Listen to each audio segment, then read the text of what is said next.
A história se passa em uma luxuosa mansão em uma manhã muito bonita e ensolarada. Dentro da casa, um grande banquete está sendo preparado para comemorar algo importante. Essa celebração é para o jovem mestre Isaac, que foi recomendado para a Academia Real com apenas 10 anos. Uma das empregadas diz que fez todos os pratos favoritos dele para este dia especial. O garoto fica muito feliz e dá um sorriso tímido com todo o carinho que está recebendo. Então, ele agradece sua babá e descobrimos que seu nome é Isaac von Goethe. Em seguida, um homem se aproxima com um presente, mas Isaac diz que não precisava de nada. Mas ele insiste dizendo que o jovem mestre salvou a vida de seu filho ao dar um remédio. O criado fala que o presente não é nada, e o garoto de cabelo branco aceita agradecendo. De repente, um garotinho loiro corre na direção dele chamando por seu irmão mais velho. O menino diz que vai tocar uma música em seu alaúde para celebrar a ocasião especial. O servo comenta que o jovem Jonas é muito talentoso e até foi chamado de prodígio. O irmão mais velho sorri e diz que então quer ouvir a música dele. Com um sorriso no rosto, o pequeno Jonas concorda e se prepara todo animado. Então ele começa a tocar o instrumento com bastante concentração e alegria, mas a cena muda de repente, mostrando algo terrível acontecendo com o garotinho. Nesse momento, uma versão mais velha de Zag acorda de um pesadelo e grita de pavor. Ele está ofegante em um quarto escuro e percebe que tudo não passou de um sonho ruim. Com o suor escorrendo em seu rosto, ele se acha tolo por ter tido um sonho daqueles. O rapaz pensa que nunca mais poderá voltar para aqueles dias felizes do passado. Pouco depois, ouvimos passos descendo as escadas na direção de seu quarto. Uma pessoa se aproxima lentamente da porta onde nosso protagonista está. Um homem entra com uma bandeja e deseja bom dia ao jovem mestre Isaac. Ele percebe que há algo estranho no ar e fica com uma expressão confusa no rosto. Lucas nota que Isaac está pálido e pergunta se ele teve um pesadelo. O platinado responde que sonhou com o passado de cerca de 20 anos atrás. Seu servo diz que isso foi há muito tempo e oferece um pouco de queijo fresco. A refeição parece muito boa com pão quentinho e um ensopado fumegante. Lucas avisa que eles começarão o treino de esgrima assim que a refeição terminar. Então ele se lembra que há 20 anos pegou uma gripe um mês antes de ir para a academia. Ele se lembra que a doença durou 3 meses e, como não melhorava seu pai, chamou um estudioso da Torre Mágica. O erudito então diz ao conde que o garoto tem uma constituição física única e diferente das outras. Ele explica que todo ser vivo nasce com um recipiente de mana que circula em uma velocidade específica, mas a circulação de mana do seu filho é anormal, sendo extremamente rápida e violenta demais. O especialista avisa que nesse ritmo o recipiente do menino vai se quebrar e isso desespera o pai dele. A verdade que ele ignorou se tornou real e a mana dentro dele explodiu como uma grande inundação. Ao colidir com a energia externa, isso acabou causando uma enorme explosão de mana ao seu redor. A explosão foi tão forte que destruiu tudo no quarto, jogando as pessoas para longe com impacto. Muitas pessoas ficaram feridas ou até perderam suas vidas, e isso deixava todos na propriedade tenso. E o estopim foi quando a explosão acabou ferindo gravemente a mão direita do seu irmão Jonah. Por causa disso, o garoto implora ao seu pai para trancá-lo em algum lugar isolado para sempre. Com o rosto cheio de lágrimas, ele se sentia culpado por tudo que estava acontecendo com sua família. Ele só queria ir para um lugar onde ninguém pudesse alcançá-lo para não machucar mais ninguém. Desse jeito, ninguém mais se machucaria e ele ficou isolado em um quarto por muito tempo. De volta ao presente, ele come um pão e lembra que tinha cerca de 15 anos naquela época, mas de repente o protagonista começa a tossir e parece não estar se sentindo muito bem. Nisso, o platinado percebe que Lucas está com dificuldades para se manter de pé encostado na porta. Seu servo leal está tossindo e cuspindo uma grande quantidade de sangue pela boca. Isaac entende que isso é um sintoma de envenenamento por mana por ficar ao lado dele por muito tempo. O jovem mestre rapidamente pega um pano para ajudar seu amigo que está muito mal. Ele diz que isso aconteceu porque Lucas ficou ali sem motivo e precisa descansar por pelo menos um mês, mas Lucas sorri e pergunta quem cuidaria dele, provocando que o mestre não tem amigos. O criado então diz para seu mestre não se preocupar, pois ele sabe o que está fazendo. Ele se gaba, dizendo que já passou por dezenas de explosões e nem sequer perdeu um fio de cabelo, mas o platinado alerta seriamente que basta apenas uma vez para perder tudo em um instante. Então o rapaz o manda sair, pois ele precisa meditar, e seu servo concorda com um sorriso. Lucas se despede, dizendo que foi um prazer servi-lo durante todo esse tempo juntos. A porta se fecha e Isaac fica sozinho novamente em seu quarto escuro e isolado do mundo. De repente, uma voz ecoa parabenizando o jovem mestre Isaac e ele fica em estado de alerta. Em um piscar de olhos, ele está de volta ao seu corpo de criança, no meio do banquete de seu sonho, mas o banquete feliz de seu sonho se transforma em um pesadelo com todos caídos no chão. Uma voz misteriosa diz que ele finalmente chegou e o rapaz olha para o lado, assustado. Essa voz então dá as boas-vindas de volta para Lucas, deixando o garoto ainda mais confuso. Seu amigo está parado na mesa do banquete, o encarando de uma forma bem sombria. Com um sorriso assustador, rua, Lucas diz que faz muito tempo que eles não se veem. De repente, o protagonista acorda ofegante, percebendo que tudo não passou de mais um pesadelo. Com o coração acelerado, ele tenta entender o que acabou de acontecer em seu sonho ruim.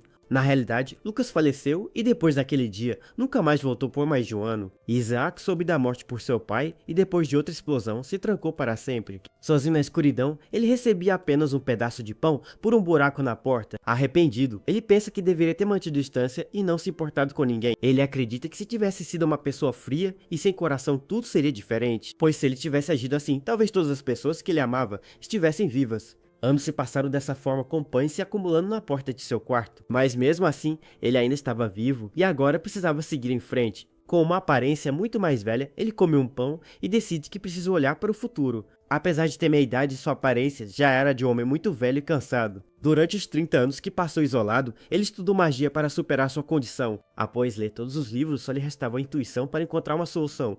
Meditando profundamente, uma voz misteriosa começa a falar com ele em sua mente.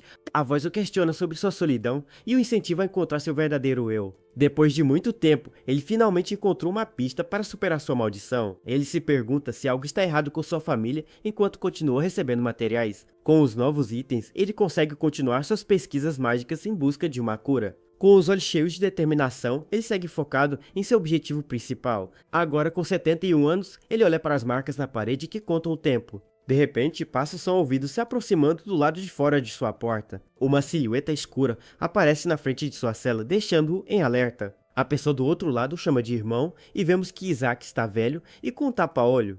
A voz se identifica como Jonas e pergunta se ele está dormindo, deixando Isaac em choque. Surpreso ao ver seu irmão Isaac, pergunta o que o traz ali depois de tanto tempo. Na escuridão do lado de fora, a silhueta de Jonas permanece parada em silêncio. Então ele pergunta se pode entrar, deixando o velho de cabelo branco ainda mais chocado. Com o punho cerrado, o protagonista diz para ele falar de onde está sem entrar. Os dois se sentam separados pela porta e Jonas pergunta como ele tem passado. Ele então revela que hoje é o aniversário da morte de seu pai. Isaac fica com uma expressão triste e pergunta como o pai deles faleceu. Seu irmão diz que é uma longa história e pergunta se ele quer ouvir. Ele começa a contar sobre uma guerra de sucessão que aconteceu há 30 anos. O homem continua a longa história, explicando toda a situação política do reino. O velho ouve tudo com muita atenção sem interromper a narrativa. Seus olhos azuis brilhantes mostram que ele está totalmente focado no que está ouvindo. O protagonista se lembra de quando eram jovens e sentavam juntos no chão. Isaac elogia o talento de seu irmão para contar histórias e diz que perdeu a noção do tempo. Jonas ri e fala que se soubesse teria virado um poeta viajante.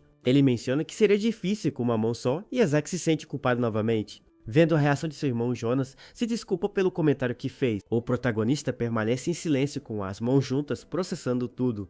De repente, Jonas revela que seus pais e ele o odiavam muito, e isso choca. O velho de cabelo branco treme ao ouvir essas palavras duras de seu irmão, mas ele continua dizendo que mesmo assim, eles sentiram muito a sua falta. Jonas confessa que, no fundo, toda sua família o amava de verdade. Ele lamenta não poder ver o rosto de seu irmão uma última vez. Isaac pergunta o que ele quer dizer com última vez e Jonas explica que um portão se abriu. Enquanto a guerra acontecia, monstros de outro mundo surgiram e uma nova religião também. A voz dele para e Isaac pergunta se ele está bem, mas Jonas só diz que está em paz. O protagonista sente que algo está muito errado com seu irmão do outro lado. Ele se arrepende de não ter saído antes e vê sangue escorrendo por debaixo da porta. Desesperado, o velho abre a porta de sua cela o mais rápido que consegue. Ao sair, ele encontra seu irmão Jonas caído no chão sem vida, com um ferimento grave. Com uma expressão de dor, o protagonista olha para o corpo de seu irmão caído no chão. Ele percebe o quão grave era o ferimento e elogia a força de Jonas por ter falado tanto. Com cuidado, o velho pega o corpo de seu irmão e diz que ele não pode ficar ali para sempre. Então, depois de décadas, ele finalmente dá o primeiro passo para fora de sua prisão. Isaac carrega o corpo de Jonas subindo lentamente as longas escadas daquele lugar escuro. Lágrimas escorrem por seu rosto enquanto ele se pergunta por que tudo terminou assim. Ele percebe que seu irmão está muito leve. Imagina há quanto tempo ele estava passando fome. Ao chegar no topo das escadas, uma luz forte o cega vindo de uma porta aberta. O ar fresco da liberdade enche seus pulmões pela primeira vez em muitos anos. Então o velho sai do subterrâneo e volta para o mundo que não via há tanto tempo. Mas a mansão que ele conhecia agora está completamente destruída e em ruínas. Andando pelo cenário de destruição, ele passa por uma criatura gigante e comenta sobre a neve. Com a mão estendida, ele sente os flocos de neve caindo suavemente do céu. Ele diz que o chão está congelado e que esperará a primavera para enterrar seu irmão. O velho promete que depois de enterrá-lo no túmulo da família, ele também irá descansar em paz. O tempo passa e a paisagem muda da neve fria do inverno para a vida da primavera. Uma borboleta branca voa delicadamente pousando em um galho com uma nova folha verde. Ela então voa para o cabo de uma espada fincada na terra como se fosse uma lápide. Isaac está parado em frente a 3 túmulos, um deles recém-cavado para seu irmão. Ele segura um cristal azul brilhante que foi o resultado de toda a sua pesquisa mágica. O velho aperta o cristal em sua mão, se preparando para usar o poder que tanto buscou. Uma grande bola de fogo e energia se forma em sua mão com um poder impressionante. Orgulhoso de seu feito, ele pergunta ao seu falecido irmão se ele viu aquilo. Ele finalmente alcançou o controle de sua mana e superou a maldição de seu corpo. Depois de anos de pesquisa, ele se pergunta se agora finalmente pode descansar em paz. Exausto, o velho de cabelo branco cai no chão, sentindo o peso de todos esses anos. De joelhos em frente ao túmulo, ele se pergunta se pode ser perdoado um pouco. Ele se arrepende de ter se apressado e não ter perdido tanto tempo em desespero. Olhando para a destruição, ele questiona se algo teria sido diferente no final.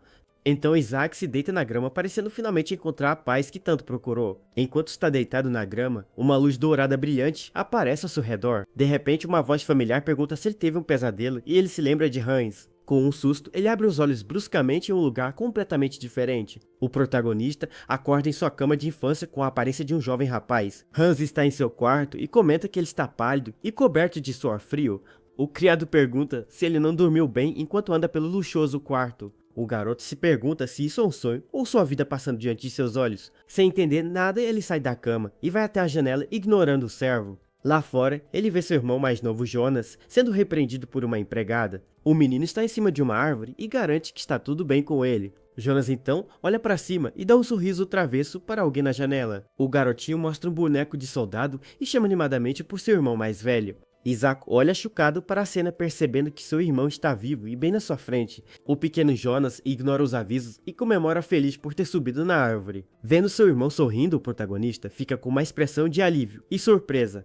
Com o coração acelerado, ele entende que aquilo tudo não é um sonho e é real. Ele percebe que, de alguma forma, conseguiu voltar para o passado e mudar seu destino. A voz misteriosa de sua meditação ecoa em sua mente sobre encontrar seu verdadeiro eu. As palavras o incentivam a se libertar das amarras do passado e das perspectivas da vida.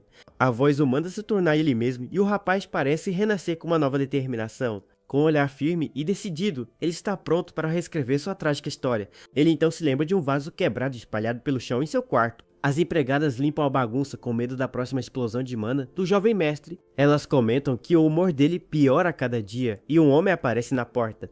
Hans ouve a conversa e fica furioso, querendo dar uma lição nas empregadas. Mas o jovem mestre o impede de ir segurando firmemente sua roupa. O garoto diz que elas não estão erradas e que ele deve deixá-las em paz. Ele também avisa para Hans parar de vir, pois se machucou hoje por ficar ao seu lado. Porém, seu criado leal o encara com um olhar cheio de determinação.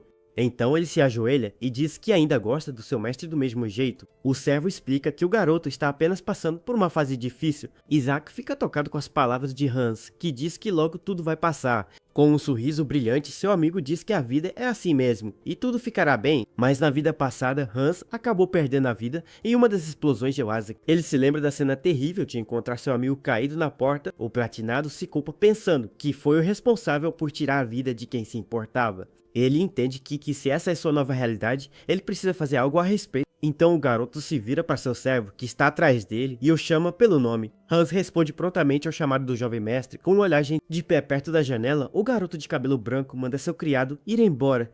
Com um grito, ele exige que o homem desapareça de sua vista agora mesmo. Seu rosto mostra uma determinação fria enquanto ele encara seu servo. O garoto pensa consigo mesmo que seu amigo entendeu o recado. Ele fecha o punho, acreditando que essa é a escolha certa para proteger seu amigo. Os pés de Hans se viram e ele começa a andar em direção à porta do quarto. Mas ele para na porta e pede para o jovem mestre não carregar tudo sozinho. O criado diz que às vezes é bom confiar nas pessoas ao seu redor. O platinado percebe que essa conversa nunca aconteceu em seu sonho. Para testar a realidade, ele dá um tapa forte em seu próprio rosto. A dor que ele sente em sua bochecha confirma que tudo aquilo é real. Ele se lembra de sua morte e olha para fora, vendo que seu irmão ainda está vivo. Ele decide que não importa se é um sonho ou realidade e olha para seu irmão. Com isso, o platinado está determinado a não deixar outra explosão de mana acontecer Então ele se lembra que há muito tempo seu tataravô Zeke von Goethe tinha a mesma condição. Durante seu isolamento, ele aprendeu sobre isso em registros de seus antepassados. Após anos de estudo, ele finalmente descobriu um jeito de superar essa condição. A solução que ele encontrou para seu problema foi uma pedra de runas mágica. Essa pedra tem um padrão especial gravado nela após muita pesquisa de seu criador. O garoto se lembra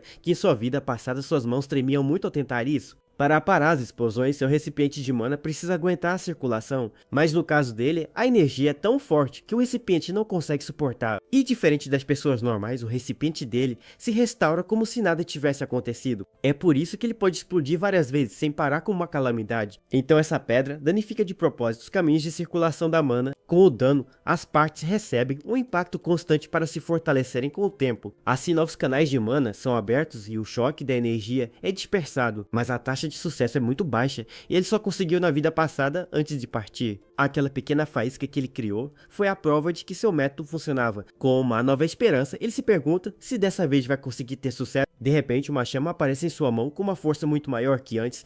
A grande explosão de fogo o surpreende com seu poder de destruição. Com os olhos arregalados, ele não consegue acreditar no que está acontecendo. O garoto se pergunta que tipo de poder de fogo é esse que ele acabou de liberar. Com um olhar focado, ele consegue parar o fluxo de energia. Então um círculo azul se forma no chão e uma energia explode de dentro dele. A energia azul flui por todo o seu corpo, mostrando a circulação de sua mana. Seus olhos ficam dourados e ele sente o poder fluindo dentro de seu corpo. Ele segura a pedra de runas enquanto a chama em sua mão queima com mais força. O fogo se intensifica e ele percebe que seu plano está dando certo. O rapaz entende que era exatamente como ele pensava que seria. Com um sorriso, ele percebe que os canais de mana aumentaram para 3 com sucesso. Ele percebe que o método realmente funciona e agora pode usar 3 magias. Mas ele fecha a mão e apaga o fogo, pois não era esse seu objetivo. O seu verdadeiro objetivo é evitar que qualquer explosão aconteça no futuro. Então ele entende que para isso apenas 3 canais não são suficientes. Para aumentar os canais, ele precisa usar magia com mais frequência e reduzir a tensão. Enquanto segura a pedra, ele decide que até lá não pode manter ninguém por perto. Por isso ele reforça que ninguém pode ficar próximo dele enquanto a noite cai.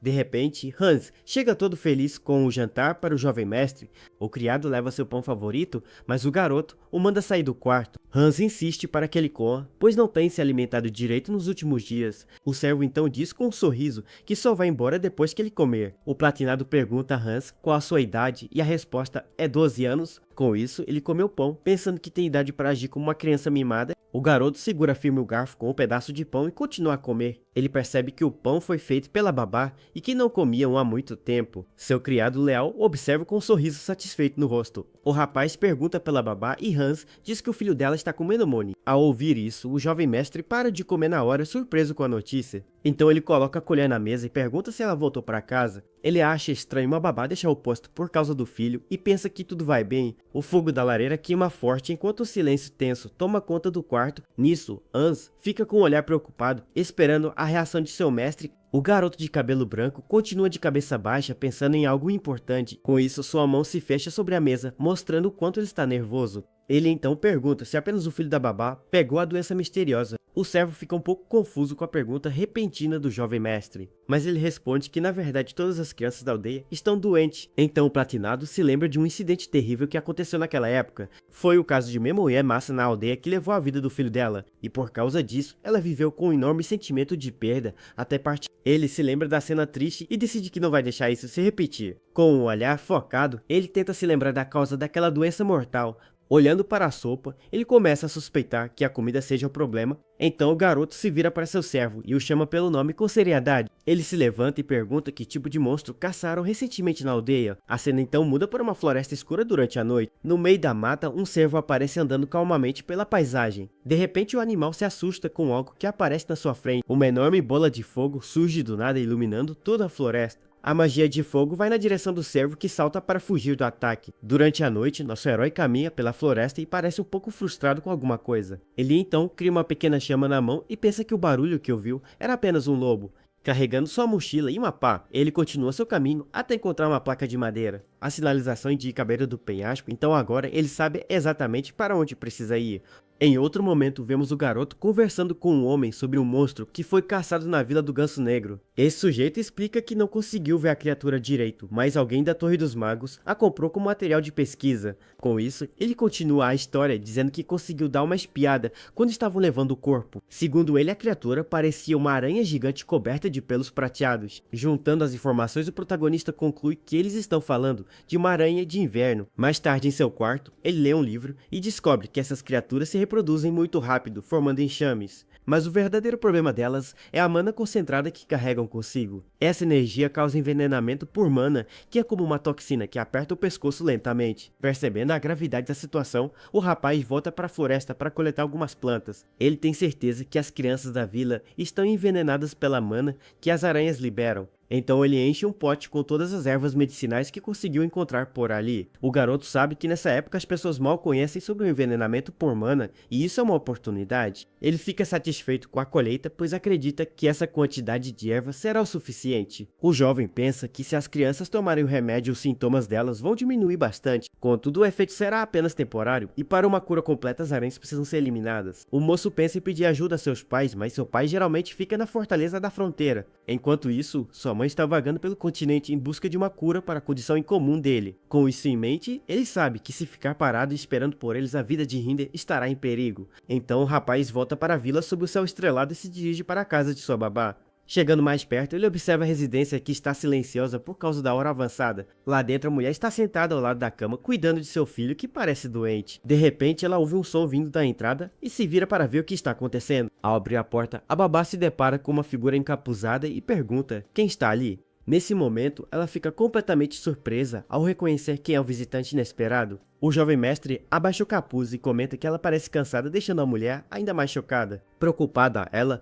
o ajuda a entrar e pergunta o motivo da visita e se algo aconteceu na propriedade. A babá então nota que o rosto do garoto está coberto de sujeira e limpa com cuidado. Mas o protagonista está com um olhar sério, pois ele tem um objetivo muito claro em mente. Do lado de fora, ele explica que veio checar como ela estava, pois não foi trabalhar, mas a mulher o impede de entrar. Ela conta que ainda está com pneumonia e teme que o jovem mestre possa pegar a doença também. Para tranquilizá-la, o rapaz cobre o rosto com um pano e pergunta se assim está tudo bem. Depois disso, o moço simplesmente ignora a preocupação dela e entrega uma bolsa com as ervas que pegou. A mulher pergunta o que é aquilo e ele explica que são ervas medicinais e ensina como prepará-las. Em seguida, ele entra no quarto para finalmente ver como o garoto doente está se sentindo. Aproximando-se da cama, ele observa Hinder, que está deitado coberto e com uma aparência muito fraca. Ao ver as manchas azuladas no rosto do menino, o nosso herói confirma que é mesmo envenenamento por mana. Ao lado da cama, o jovem mestre chama por Hinder, tentando acordá-lo enquanto a babá observa. Com dificuldade, o garoto doente abre os olhos e parece reconhecer quem está ali. Hinder então implora para que o protagonista não demita sua mãe, achando que ele veio por isso. Nisso a mulher se sente culpada e chora pensando que a culpa é dela por não poder trabalhar. Mas o nosso herói a tranquiliza e diz com calma que não vai demitir ninguém. Colocando a mão na testa de Hinder, ele brinca que sua mãe é a única que lhe traz pão de trigo.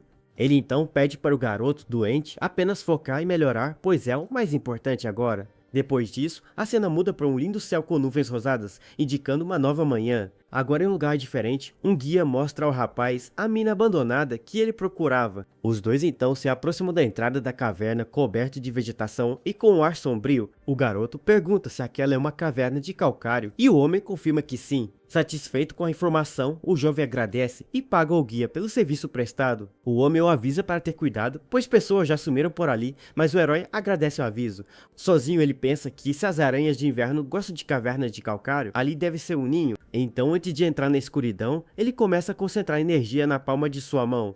Criando uma esfera de luz em cada mão, o rapaz se prepara para o que vai encontrar lá dentro. Ele se lembra que agora pode lançar 3 feitiços de uma vez com poder de segunda classe. Entrando na caverna, ele sabe que há um limite, e se usar poder demais seu corpo pode não aguentar.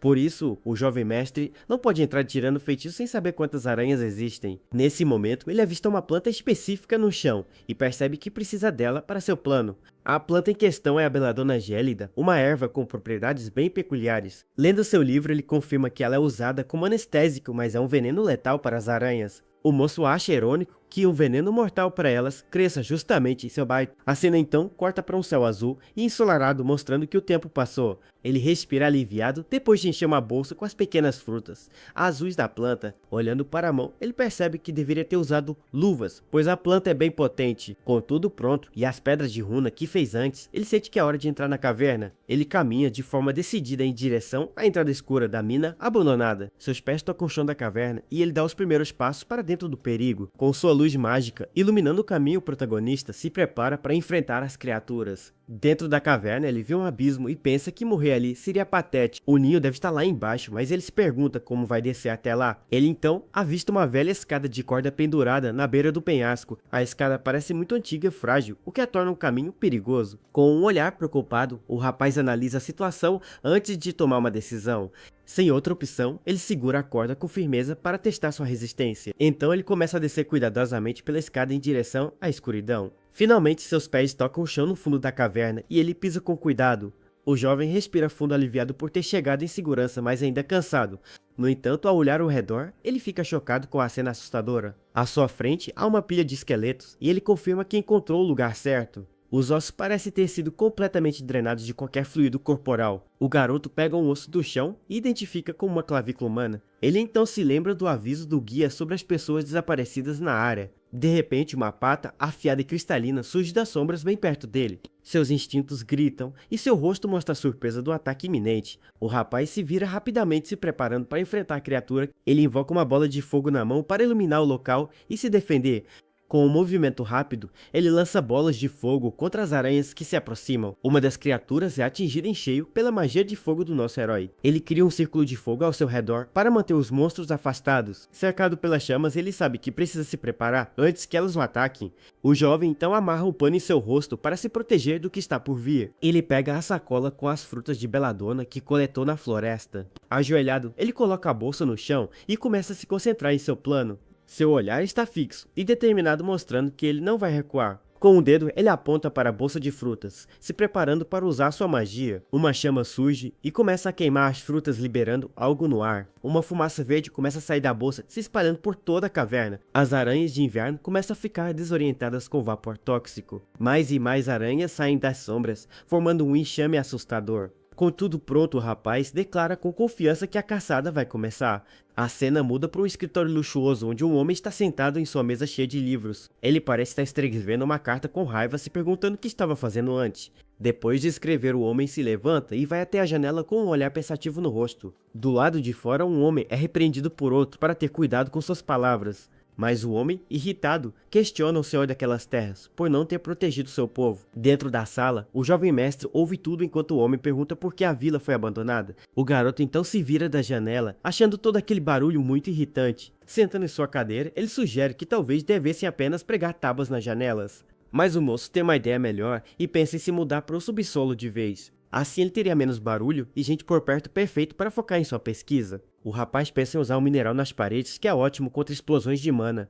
Com um sorriso no rosto, ele se vira e pergunta a um tal de Hans o que ele acha da ideia. Contudo, ele percebe que está sozinho na sala e não há ninguém ali para responder. O jovem mestre fica com um olhar distante, enquanto se lembra de algo importante. Nesse momento, ele se recorda que Hans, na verdade, não está mais com ele. A cena volta para o homem no escritório, escrevendo furiosamente em sua mesa. Com a caneta em mãos, ele continua a registrar seus pensamentos no papel sem parar. Seu rosto mostra uma determinação sombria, enquanto ele se concentra na escrita. Cada traço da caneta parece carregar o peso de suas memórias e decisões. O olhar do homem é fixo e intenso, revelando a profundidade de seus pensamentos. A escrita continua em um ritmo frenético, como se ele corresse contra o tempo. Seus olhos brilham com uma luz azulada, mostrando o poder que ele guarda por dentro. A imagem se torna preta e branca, destacando a solidão do homem em seu trabalho. Então a cena volta para a caverna, com nosso herói ajoelhado perto de uma fogueira. Ele pensa que mesmo agora, essas antigas memórias continuam aparecendo em sua mente. As aranhas estão desorientadas e ele confirma que o veneno da planta funcionou bem. Ele explica que queimar a erva libera uma fumaça que paralisa os monstros lentamente. Como o veneno também o afeta, ele usou um lenço molhado para se proteger da fumaça. Além disso, o rapaz usou sua própria mana para purificar as toxinas do ar ao seu redor. Logo depois, ele cria uma bola de fogo e a condensa para finalmente começar o ataque. Menkid, ele usa 3 magias ao mesmo tempo para criar um perímetro de defesa e ataque. Com sua técnica, ele lança feitiços diferentes usando 3 circuitos de mana. Apontando para os monstros, o rapaz se prepara para finalizar a batalha com um golpe. Uma enorme explosão de fogo então atinge em cheio o enxame de aranhas. Em meio às chamas, o nosso herói caminha calmamente observando a destruição. Seu rosto está sério e determinado, pois a luta ainda não acabou por completo. De repente, as aranhas que sobreviveram começam a correr todas para o mesmo lugar. Vendo isso, o jovem percebe que elas devem estar indo em direção a alguma fonte de água. O moço então começa a andar sobre o chão coberto pelas chamas que ele mesmo criou. O fogo queima os restos das criaturas que foram derrotadas pelo ataque inicial. Contudo, ele começa a se sentir sufocado pela fumaça e pelo calor intenso do local. Por isso, o garoto sabe que precisa terminar tudo aquilo o mais rápido possível. Ele chega a uma parte mais funda da caverna que é completamente congelada e escura. Lá o rapaz sente muito frio e se arrepende de não ter trazido seu casaco. A temperatura é tão baixa que o chão está coberto por uma camada espessa de gelo, mas algo chama sua atenção e ele para de repente para olhar para o teto da caverna. No teto ele avista centenas de ovos de aranha brilhando em um tom azulado. Com tantos ovos assim, ele começa a suspeitar que há algo muito maior ali. Nesse momento, um pedaço de gelo pontudo cai bem na sua frente, quase atingindo. O jovem continua olhando para cima, ainda chocado com a quantidade de ovos. Seu rosto fica tenso, pois ele sabe que o perigo ainda está longe de acabar. O rei demônio, com sua luz mágica, ele ilumina a caverna de gelo para ver melhor o que há por ali. Preparado para o pior, ele cria uma bola de fogo em sua mão e fica em alerta. O rapaz então lança a esfera de fogo para o fundo da caverna para ver o que tem lá. Ele corre pelo chão de gelo com uma expressão de urgência e preocupação no rosto. Uma gota de suor escorre por sua bochecha, mostrando o quão tenso ele está. Então das sombras do teto surge uma aranha de inverno gigante, com olhos vermelhos. Os olhos do garoto se arregalam pois ele finalmente encontrou a rainha do ninho. Com um movimento rápido a criatura o ataca e ele se joga para trás para desviar. Ele cai com tudo no chão de gelo, sentindo o impacto do ataque poderoso da aranha. No chão o rapaz reclama que essa sensação ruim nunca vai embora de verdade. À sua frente a gigantesca rainha, a aranha de inverno, se revela em sua glória. Diferente das outras, ela resiste ao fogo e foi quem deu nome à sua espécie. Com suas patas afiadas, a criatura ataca o jovem que está em seu caminho, mas o nosso herói desvia do golpe e desliza no gelo enquanto prepara um feitiço. Em seguida, ele lança uma poderosa bola de fogo diretamente contra o monstro. Contudo, o rapaz percebe que o ataque não queimou a rainha com as outras aranhas. A criatura parece intacta, mas ele nota que pelo menos ela não é muito ágil. O jovem mestre sente uma forte dor de cabeça e parece estar exausto. Seu corpo está no limite, pois ele é apenas um garoto sem experiência em combate. Vendo sua fraqueza, a rainha se aproxima lentamente para dar o golpe final. Porém, o protagonista dá um sorriso cansado, pois ele ainda não desistiu. Nesse momento, ele se lembra de algo que lhe dá forças para continuar lutando. Ele se recorda do delicioso pão de trigo que sua babá Hans costumava lhe dar. Nessa terra onde o trigo não cresce, ele só comia pão macio graças a ela. A mulher viajava para cidades distantes só para comprar trigo de qualidade para ele. Com um pequeno sorriso, ele se enche de uma nova determinação para vencer.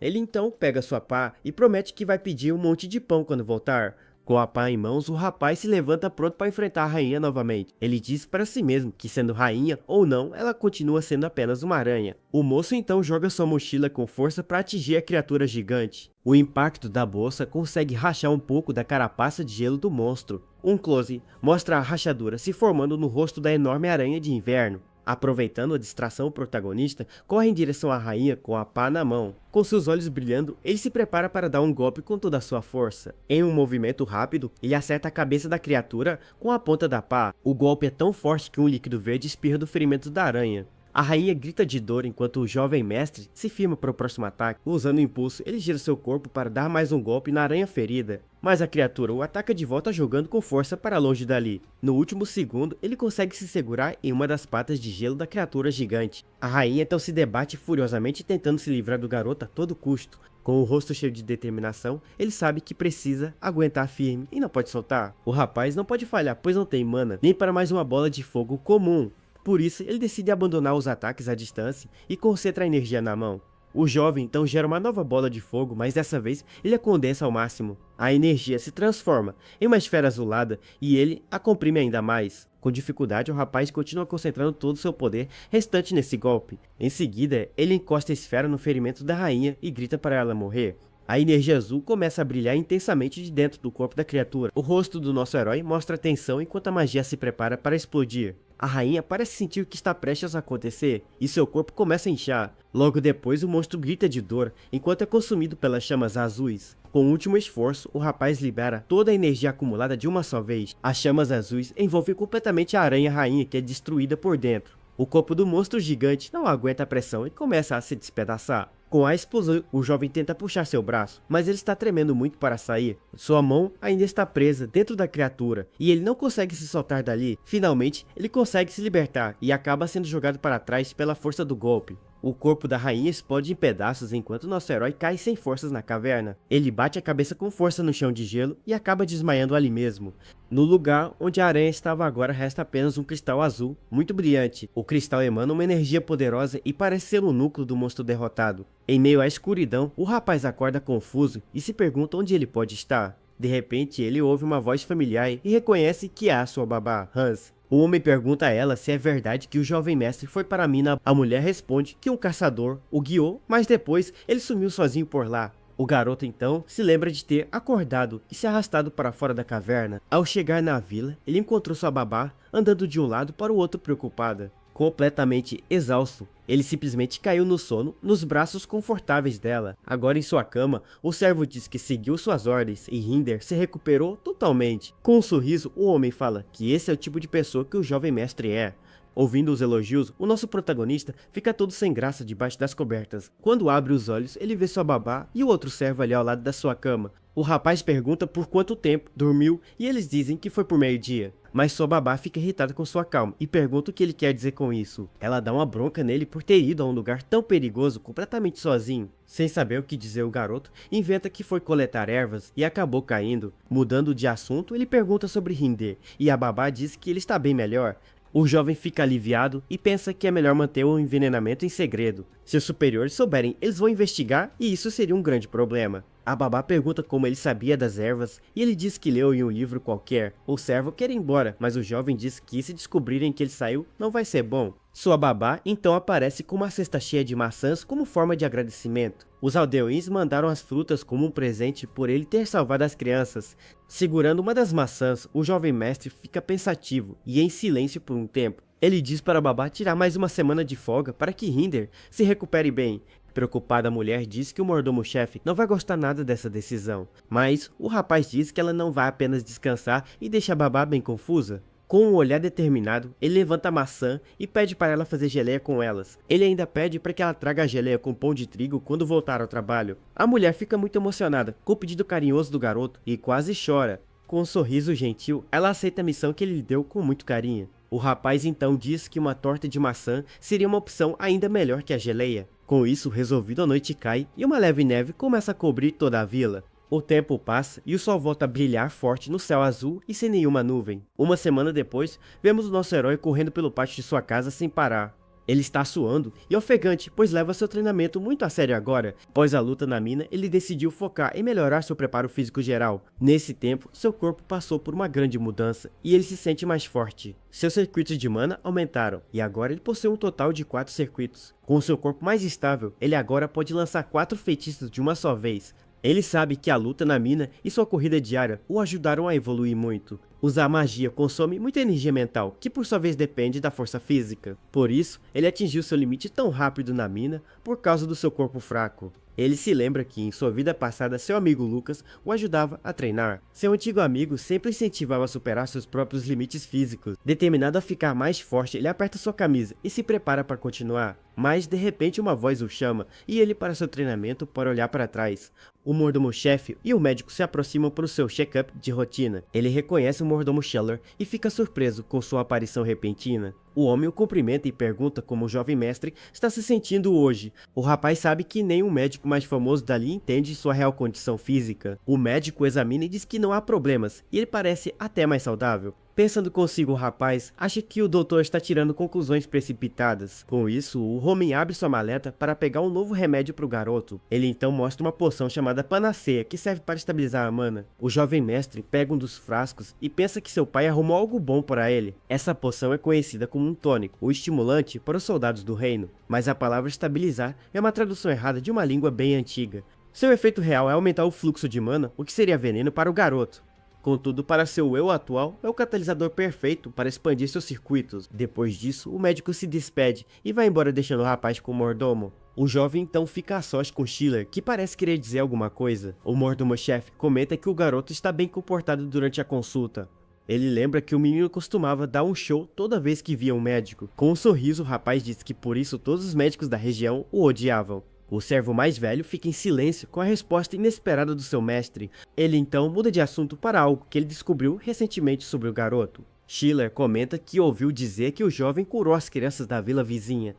O rapaz pergunta como ele soube e o mordomo responde que foi Hans quem contou. Ele avisa que se isso vazar, o conselho não vai ficar quieto e vai investigar. Por isso o mordomo diz que vai deixar passar dessa vez, mas que ele tome cuidado. Chegando perto, o homem pede para que ele seja mais discreto com suas ações. O rosto do servo é sério, pois ele se preocupa com o futuro do seu mestre. O garoto pensa que nunca conseguiu se aproximar de Schiller no passado. Ele sempre foi um velho frio e distante, que mantinha todos longe dele. Mas Schiller pega a maleta da mão do garoto e lhe dá um conselho importante. Ele pede para que da próxima vez o jovem o consulte antes de agir por conta. O protagonista se lembra de algo que Jonas lhe disse antes de desaparecer. Schiller ficou ao lado da família mesmo depois da queda e foi leal até o fim. Com um sorriso, o rapaz entende que o mordomo é mais atencioso do que parece. O homem o encara por um instante antes de se virar e seguir seu caminho. Antes de ir, o mordomo pergunta por que ele tem corrido todos os dias ultimamente. Com um olhar focado, o jovem mestre se prepara para dar uma resposta convincente. Ele diz que magos poderosos treinam seus corpos para poder manifestar a mana. O servo mais velho o encara pensativo, processando a lógica por trás da resposta. Mais tarde, o mordomo-chefe escreve uma carta detalhada para alguém importante. Nela, ele confirma que o rapaz realmente curou as crianças doentes da vila.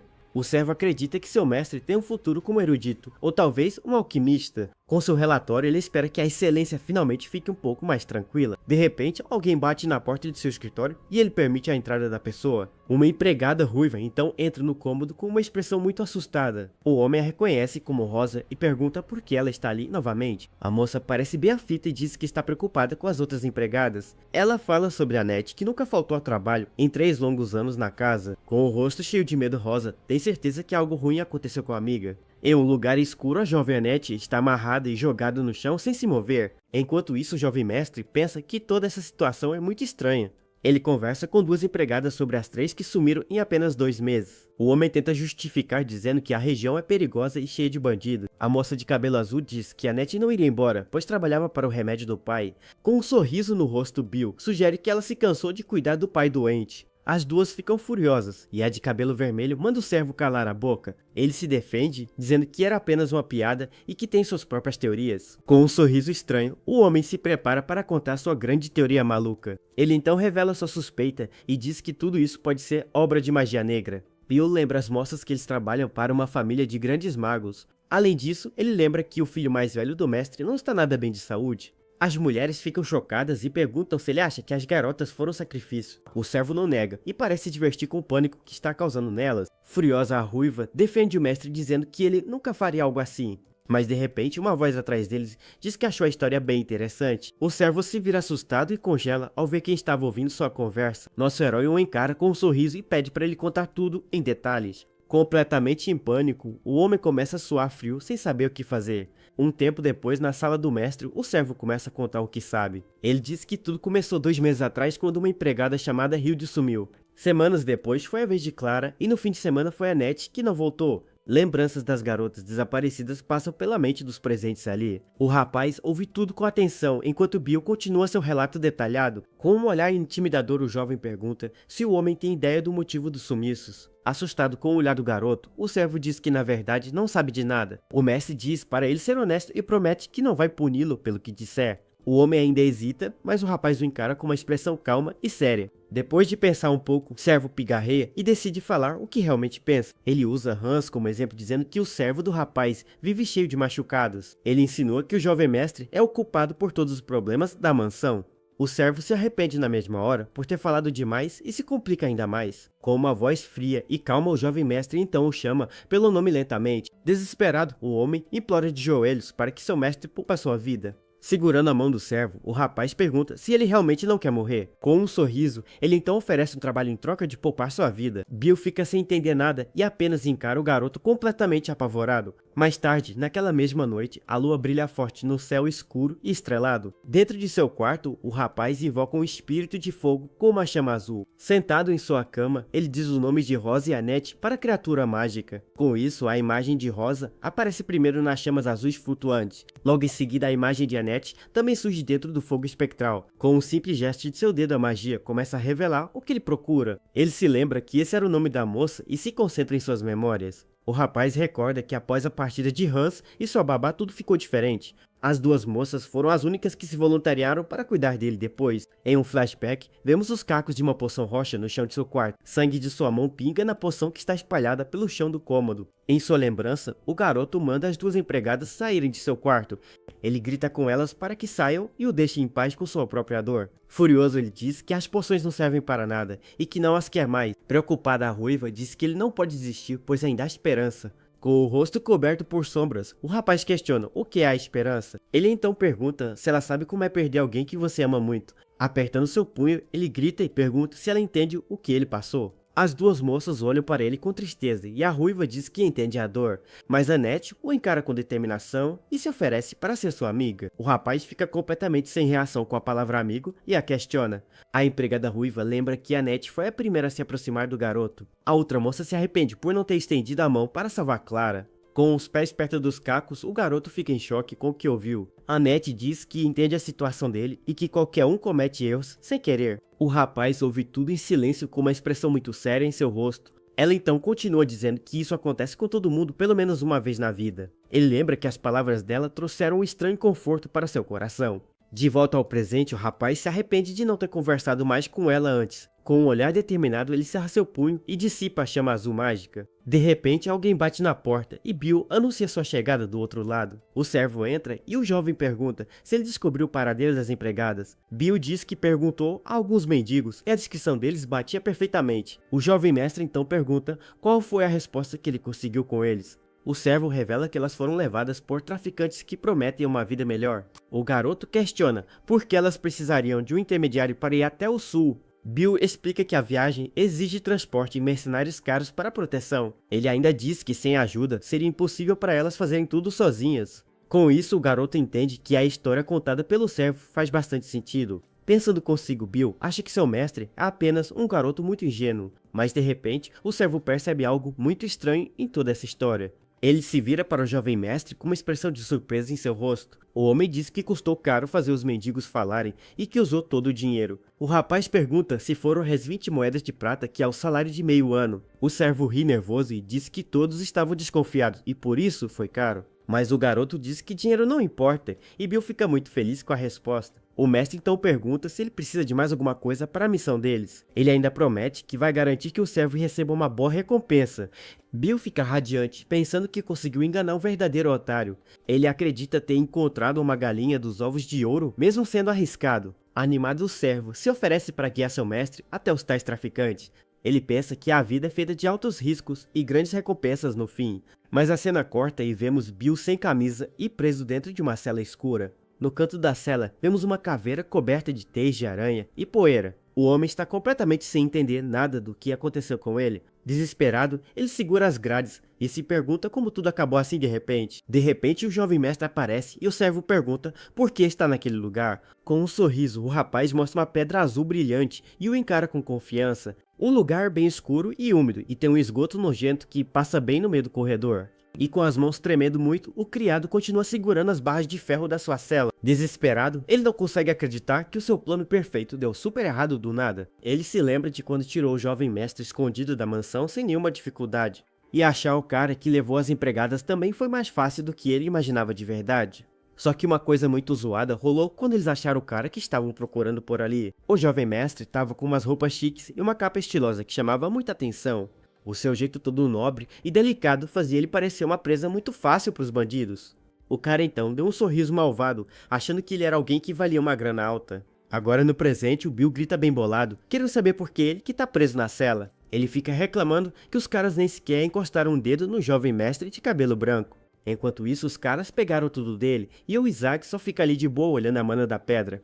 Aí o Bill se vira pro garoto e pergunta muito bolado qual vai ser o plano deles a partir de agora. Ele manda o garoto parar de mexer na pedra e falar alguma coisa, mas o menino só dá um suspiro. Isaac percebe que ele parou de falar de um jeito formal e Bill diz que eles estão ferrados. Nisso, o jovem mestre conta o plano dele de conseguir tirar a Net e as outras de lá, sendo bem irônico que o criado pergunta como ele vai quebrar aquelas barras de ferro tão grossas. Então Isaac aponta o seu dedo pra frente com uma cara bem séria e super concentrada. O Bill fica confuso e bem surpreso com essa parada que o jovem mestre fez do nada na frente dele, e para sua surpresa total, as barras de ferro da cela se quebram e abrem o caminho para eles. Com a boca aberta, o criado não consegue nem acreditar no que ele acabou de ver bem na sua frente. Ele fica gaguejando o nome do jovem mestre, enquanto o garoto olha para trás, sem se importar. Com um sorrisinho falso, o Bill pergunta se ele não vai mesmo abandonar ele naquela prisão. Nesse momento, dois guardas escutam um barulho e resolvem ver o que está acontecendo. O Isaac fala que já tá de saída e o Bill entra em pânico pedindo para ele esperar um pouco.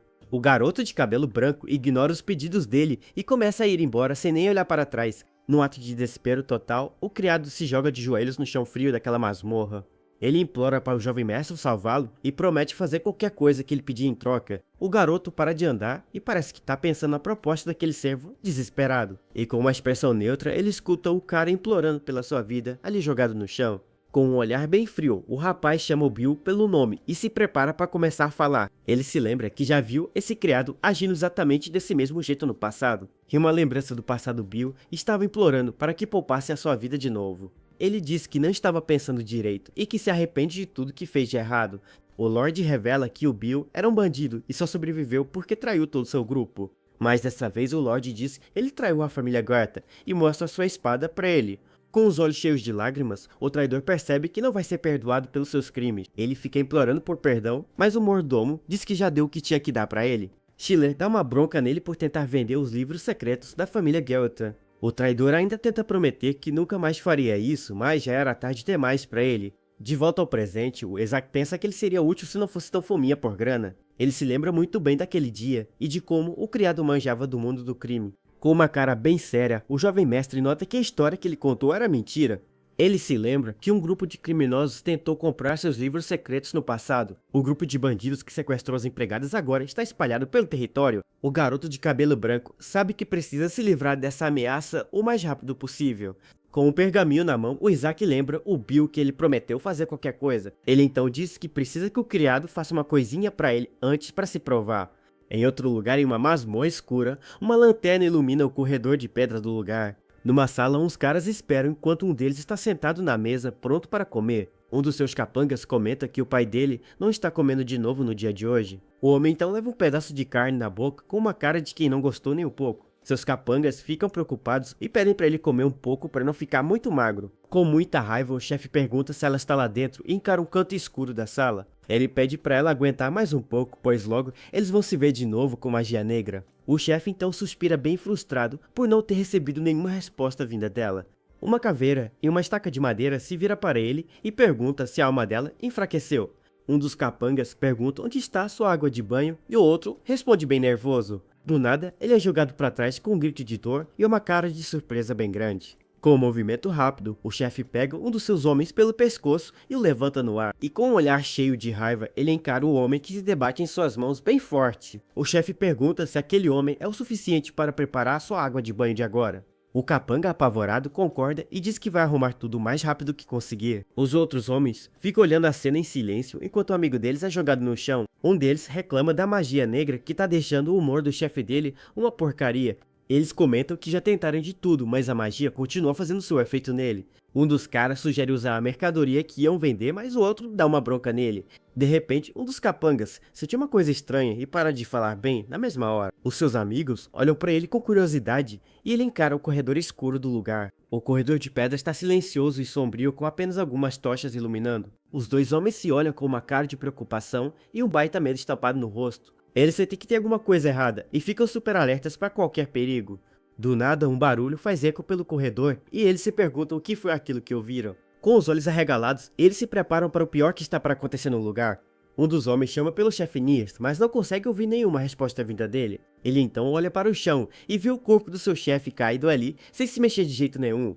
Os olhos de Niers estão abertos e sem vida com uma expressão de choque e muito terror. Os dois homens ficam chocados e apavorados com a cena que eles veem bem na frente deles. Um deles tenta chamar o chefe, mas ele não se move e o pânico começa a tomar conta de tudo. Uma voz misteriosa chama a atenção deles e uma sombra se aproxima bem devagarinho dele. O homem segurando uma faca pergunta se ele se importa de trazer um pouco de água para ele. Um dos capangas olha para ele com medo e gagueja sem conseguir terminar a frase direito. Com um sorriso sinistro e o rosto sujo, o homem limpa o suor que escorre da sua testa.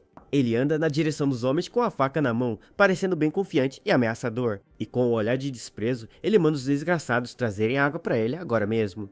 De volta na masmorra, o jovem mestre diz que o Bill vai ter que fazer outra coisa antes. Com um sorriso, ele explica que aquilo é tipo um contrato que vai rolar entre os dois. O contrato diz que o Bill deve obedecer o Isaac sem questionar e não pode contar nada. A última parte diz que a punição por quebrar o contrato é a morte, e o Bill fica com medo.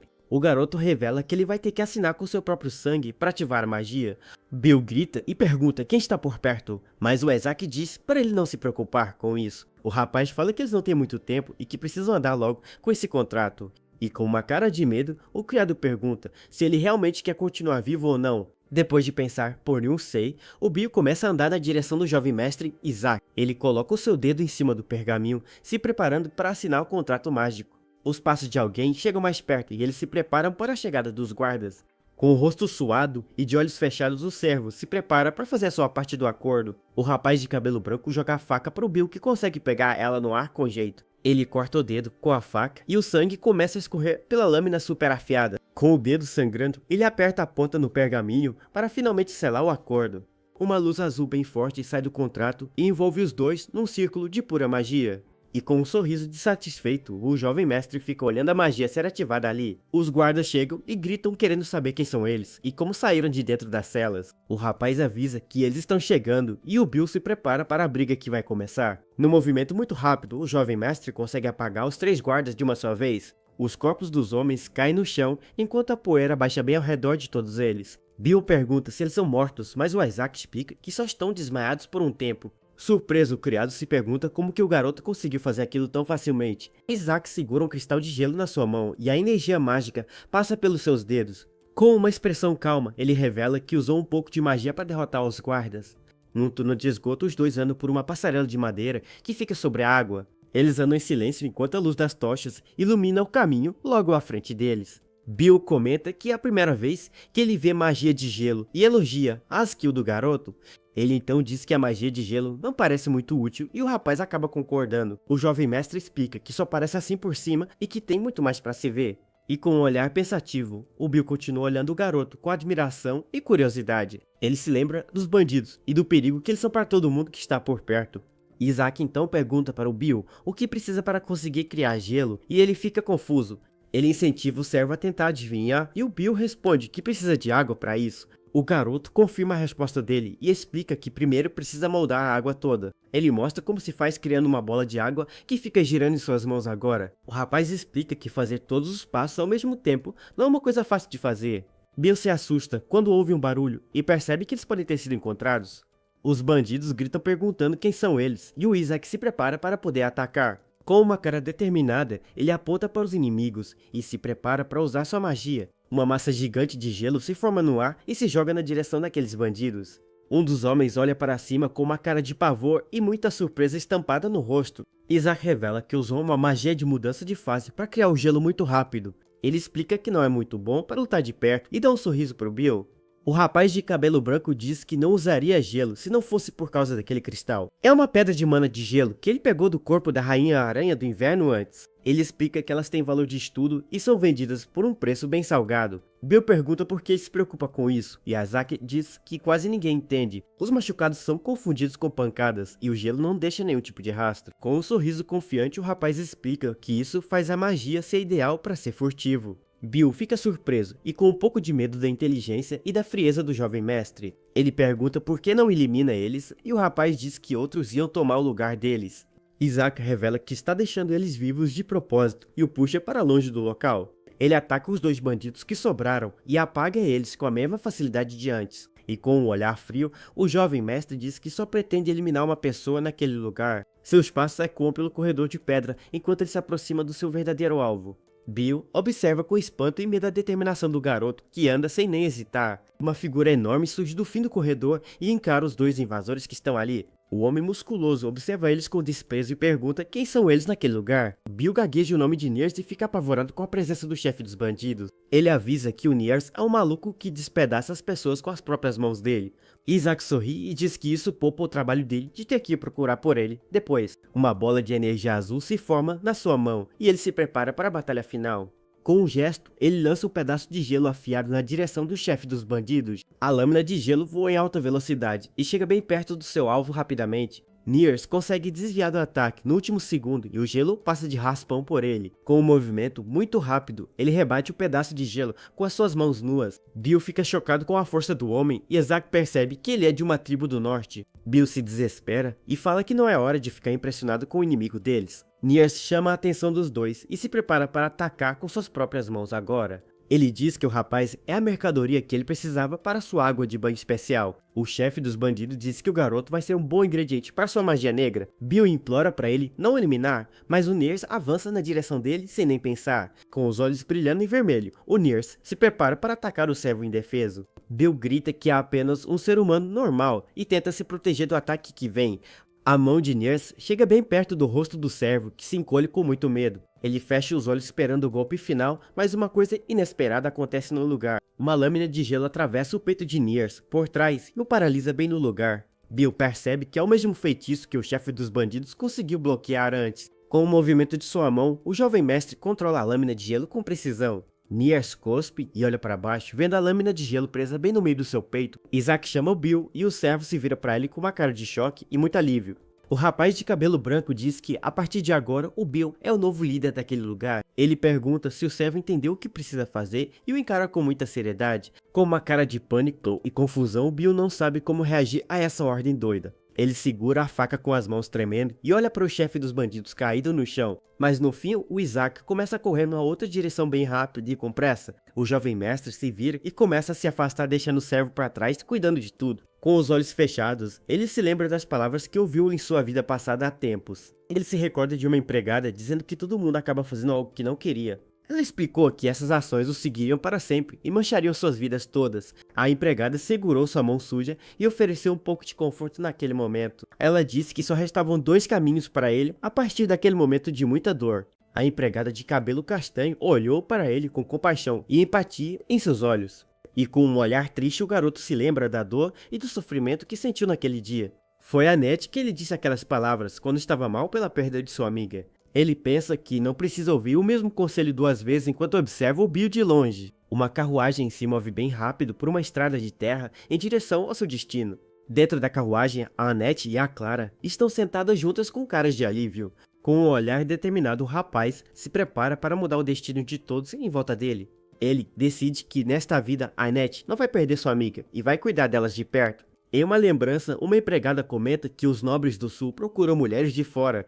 Outra empregada explica que as mulheres do sul são feias e por isso eles buscam beleza. Clara se anima com a ideia e diz que talvez devesse tentar a sorte lá no sul também. Ela conta que existe alguém que pode levar eles para o sul se pagarem uma certa grana. Clara então convida Hilde e a Annette para irem com ela em sua nova jornada de vida. A Annette recusa o convite, dizendo que ainda precisa cuidar do seu pai que está doente.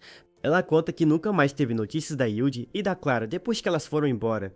O jovem mestre conclui que a teoria do Bill estava certa sobre os desaparecimentos, e com uma expressão séria, a Annette continua a contar os fatos que vieram em seguida. Ela diz que quando achou a Hilde e a Clara nos esgotos, elas estavam muito estranhas. Isaac entende a situação e percebe que as empregadas foram vítimas de algo terrível. Ele se lembra que os esgotos são lugares perigosos, onde pessoas são vendidas como coisas. Annette revela que poderia ter escapado a qualquer momento, mas escolheu ficar por lá. Ela explica que a porta da cela em que a mantinham estava quebrada e ela podia sair. Ela olhou para fora da cela e viu a Clara em um estado de desespero e muito medo. Com lágrimas nos olhos, a empregada se lembra de ter ouvido os choros de sua amiga. Clara estava encolhida em um canto com os cabelos cobrindo o rosto em desespero. Annette percebe que se ficasse ali por mais uns dias teria abandonado sua amiga. Com remorso, ela toca as grades da cela, pensando no destino que quase a separou dela. O rapaz de cabelo branco a observa com uma expressão de compreensão e muita empatia. E com uma cara de culpa, a Annette confessa que quase tirou a vida da sua própria amiga. Isaac agradece por ela ter contado tudo e a conforta com palavras bem gentis e calmas. Annette então diz que tem algo que tem pesado em sua mente, e o jovem mestre pergunta o que é. Ela se lembra que quando os bandidos as mandaram de volta para a mansão, ela e Clara ficaram felizes. Mas a Hilde não sentia a mesma felicidade e parecia apavorada com a ideia de voltar. Ela se perguntou se Hilde tinha medo de ser punida, mas seu medo parecia muito maior. O rapaz de cabelo branco disse que entende que vai investigar o assunto com cuidado, e com uma cara de gratidão, a Annette se curva diante dele e agradece por sua ajuda. Ela se lembra que Rosa disse que os bandidos deixaram ir do nada sem motivo nenhum. Isaac comenta que parece ridículo, mas que Rosa tem bons instintos para essas coisas. A Annette sorri e diz que faz sentido e que o jovem mestre é o único que se importa com elas. O rapaz a observa em silêncio enquanto ela fala sobre sua gratidão e confiança nele. E com um olhar sério, ele percebe que ela é mais inteligente do que parece à primeira vista. Ele a chama pelo nome e ela o encara com uma expressão de surpresa e curiosidade total. O jovem mestre agradece por suas palavras e a elogia por sua esperteza e coragem. Ele então diz que tem algo mais para lhe contar, mas decide deixar essa fofoca para depois. Após a conversa, Annette sai do escritório e o rapaz a observa embora, em silêncio. Com um sorriso de leve, ele percebe que ela tem um talento inesperado. Ele pensa que talvez valha a pena ensinar um pouco de magia para ela no futuro próximo. Do lado de fora do castelo, a vida continua normal com o sol brilhando forte no céu. Duas empregadas conversam sobre a volta das outras que tinham desaparecido do nada. Elas comentam que o jovem mestre as aceitou de volta mesmo com o mordomo sendo contra. Uma delas sugere que ele pode estar interessado nelas por causa da idade que elas têm. Um criado passa por elas, carregando alguns pacotes, e entra em uma porta do lado. Um criado se aproxima de uma pilha de pacotes e começa a arrumar eles com cuidado. Ele organiza tudo em duas pilhas antes de se virar para a pessoa que o está olhando. Um homem musculoso pergunta se o chefe dele está por ali e encara o criado com seriedade. Com um gesto de mão, o criado cumprimenta e se prepara para responder à pergunta dele. O criado dá uma bronca nele por chamá-lo de chefe e se apresenta como um novo líder. Isaac explica que sempre vai ter gente à toa nos esgotos e que um novo grupo surgirá. Ele pergunta se é melhor mantê-los sob seu controle e cuidar deles para evitar problema. Bill percebe que esse era o plano do jovem mestre desde o início e entra em pânico. Ele se senta em um dos pacotes com uma cara de desespero e muito medo estampado no rosto. Bill pergunta se Nears os usava como espiões e o homem confirma que sim, era verdade. Com um sorriso ele comenta que Nears não era só um psicopata e que ele o subestimou. O homem então revela que o antigo chefe sempre preparava uma oferenda para alguém. Bill fica confuso e pergunta que tipo de oferenda era essa e para quem era dada. Ele explica que nessa época do ano, o Nix preparava algo especial para o cavaleiro. O criado fica chocado ao saber que os cavaleiros estavam dando cobertura para o grupo. Alguns dias depois, o rapaz de cabelo branco está em seu quarto se arrumando todo. Com uma chama na mão, ele se concentra e se prepara para treinar suas habilidades. Ele lança uma bola de fogo em direção a uma parede, mas ela some bem no meio do ar. Com os olhos brilhando, ele revela que o fogo era só uma distração para o ataque real. Cristais de gelo seguem a bola de fogo e batem na parede com muita força e impacto. O ataque combinado de fogo e gelo atinge a parede com um impacto super poderoso. Com o punho fechado, ele se prepara para o próximo passo do seu treino bem intenso. A parede se quebra toda com o impacto do ataque mágico e ele observa o resultado. Ele para de repente e olha para o espelho que reflete uma luz azul bem intensa. Após eliminar, unir seus canais de mana aumentaram de 4 para 5 no total. Ele pensa que precisa praticar o uso de múltiplos tipos de magia ao mesmo tempo. O garoto sabe que teve sorte com o Nias e que não pode contar com isso de novo. E com um olhar determinado, ele se prepara para enfrentar os desafios que vão vir. Ele sabe que foi ele quem tirou a vida de Nears e que agora precisa ser mais forte. Ele se deita na cama e se lembra das histórias que o Jonas lhe contou antes de ir. Ele se recorda que os inimigos da Casa Guilt eram adaptados para lutar contra magos. Com os olhos fechados, ele sabe que não pode contar com a sorte que teve da outra vez. Ele decide que precisa se tornar mais forte para proteger a Casa Guilt e quem ama.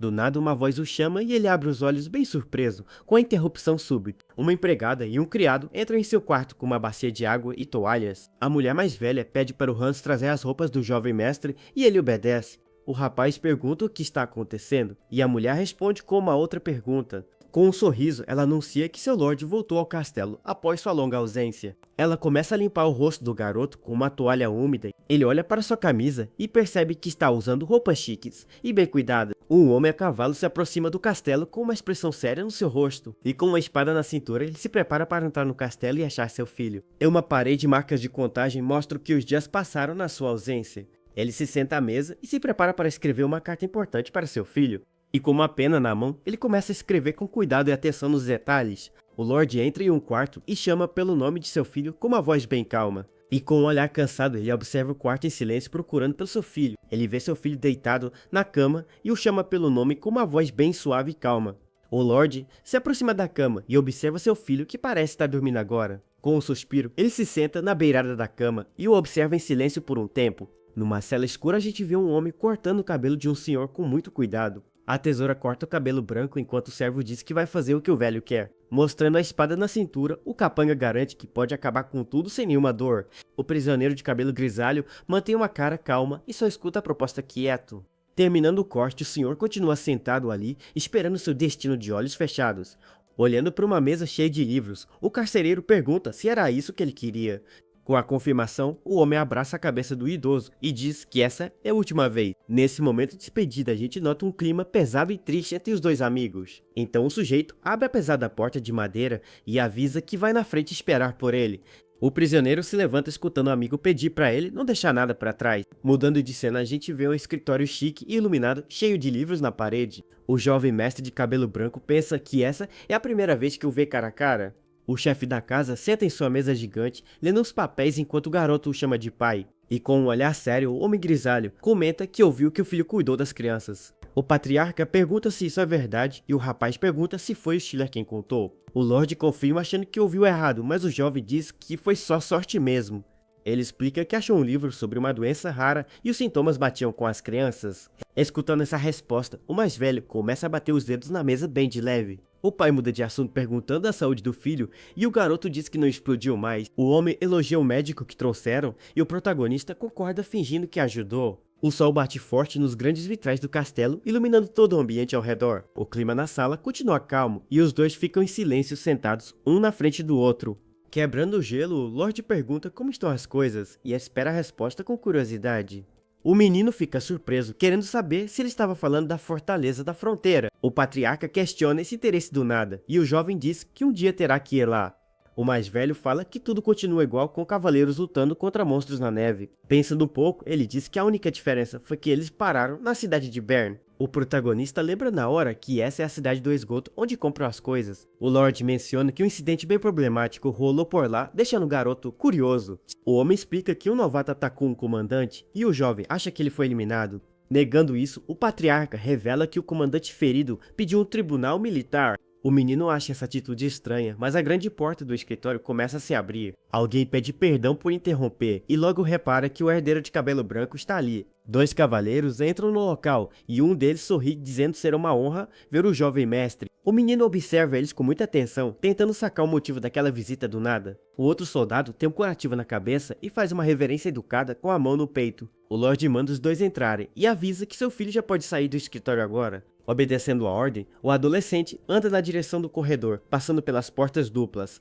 Já do lado de fora, ele escuta seu pai mandando o tribunal militar ser convocado agora. Pela fresta da porta, o protagonista espia a conversa e nota um soldado pedindo punição. O patriarca questiona se o outro cavaleiro chamado Randolph concorda com essa decisão. O ferido mantém a calma e apenas diz que vai seguir qualquer ordem do seu comandante. O mais velho solta um suspiro achando loucura ele dizer isso depois de ter se machucado. Com isso, o herdeiro volta a andar pelo grande tapete vermelho do corredor, bem firme.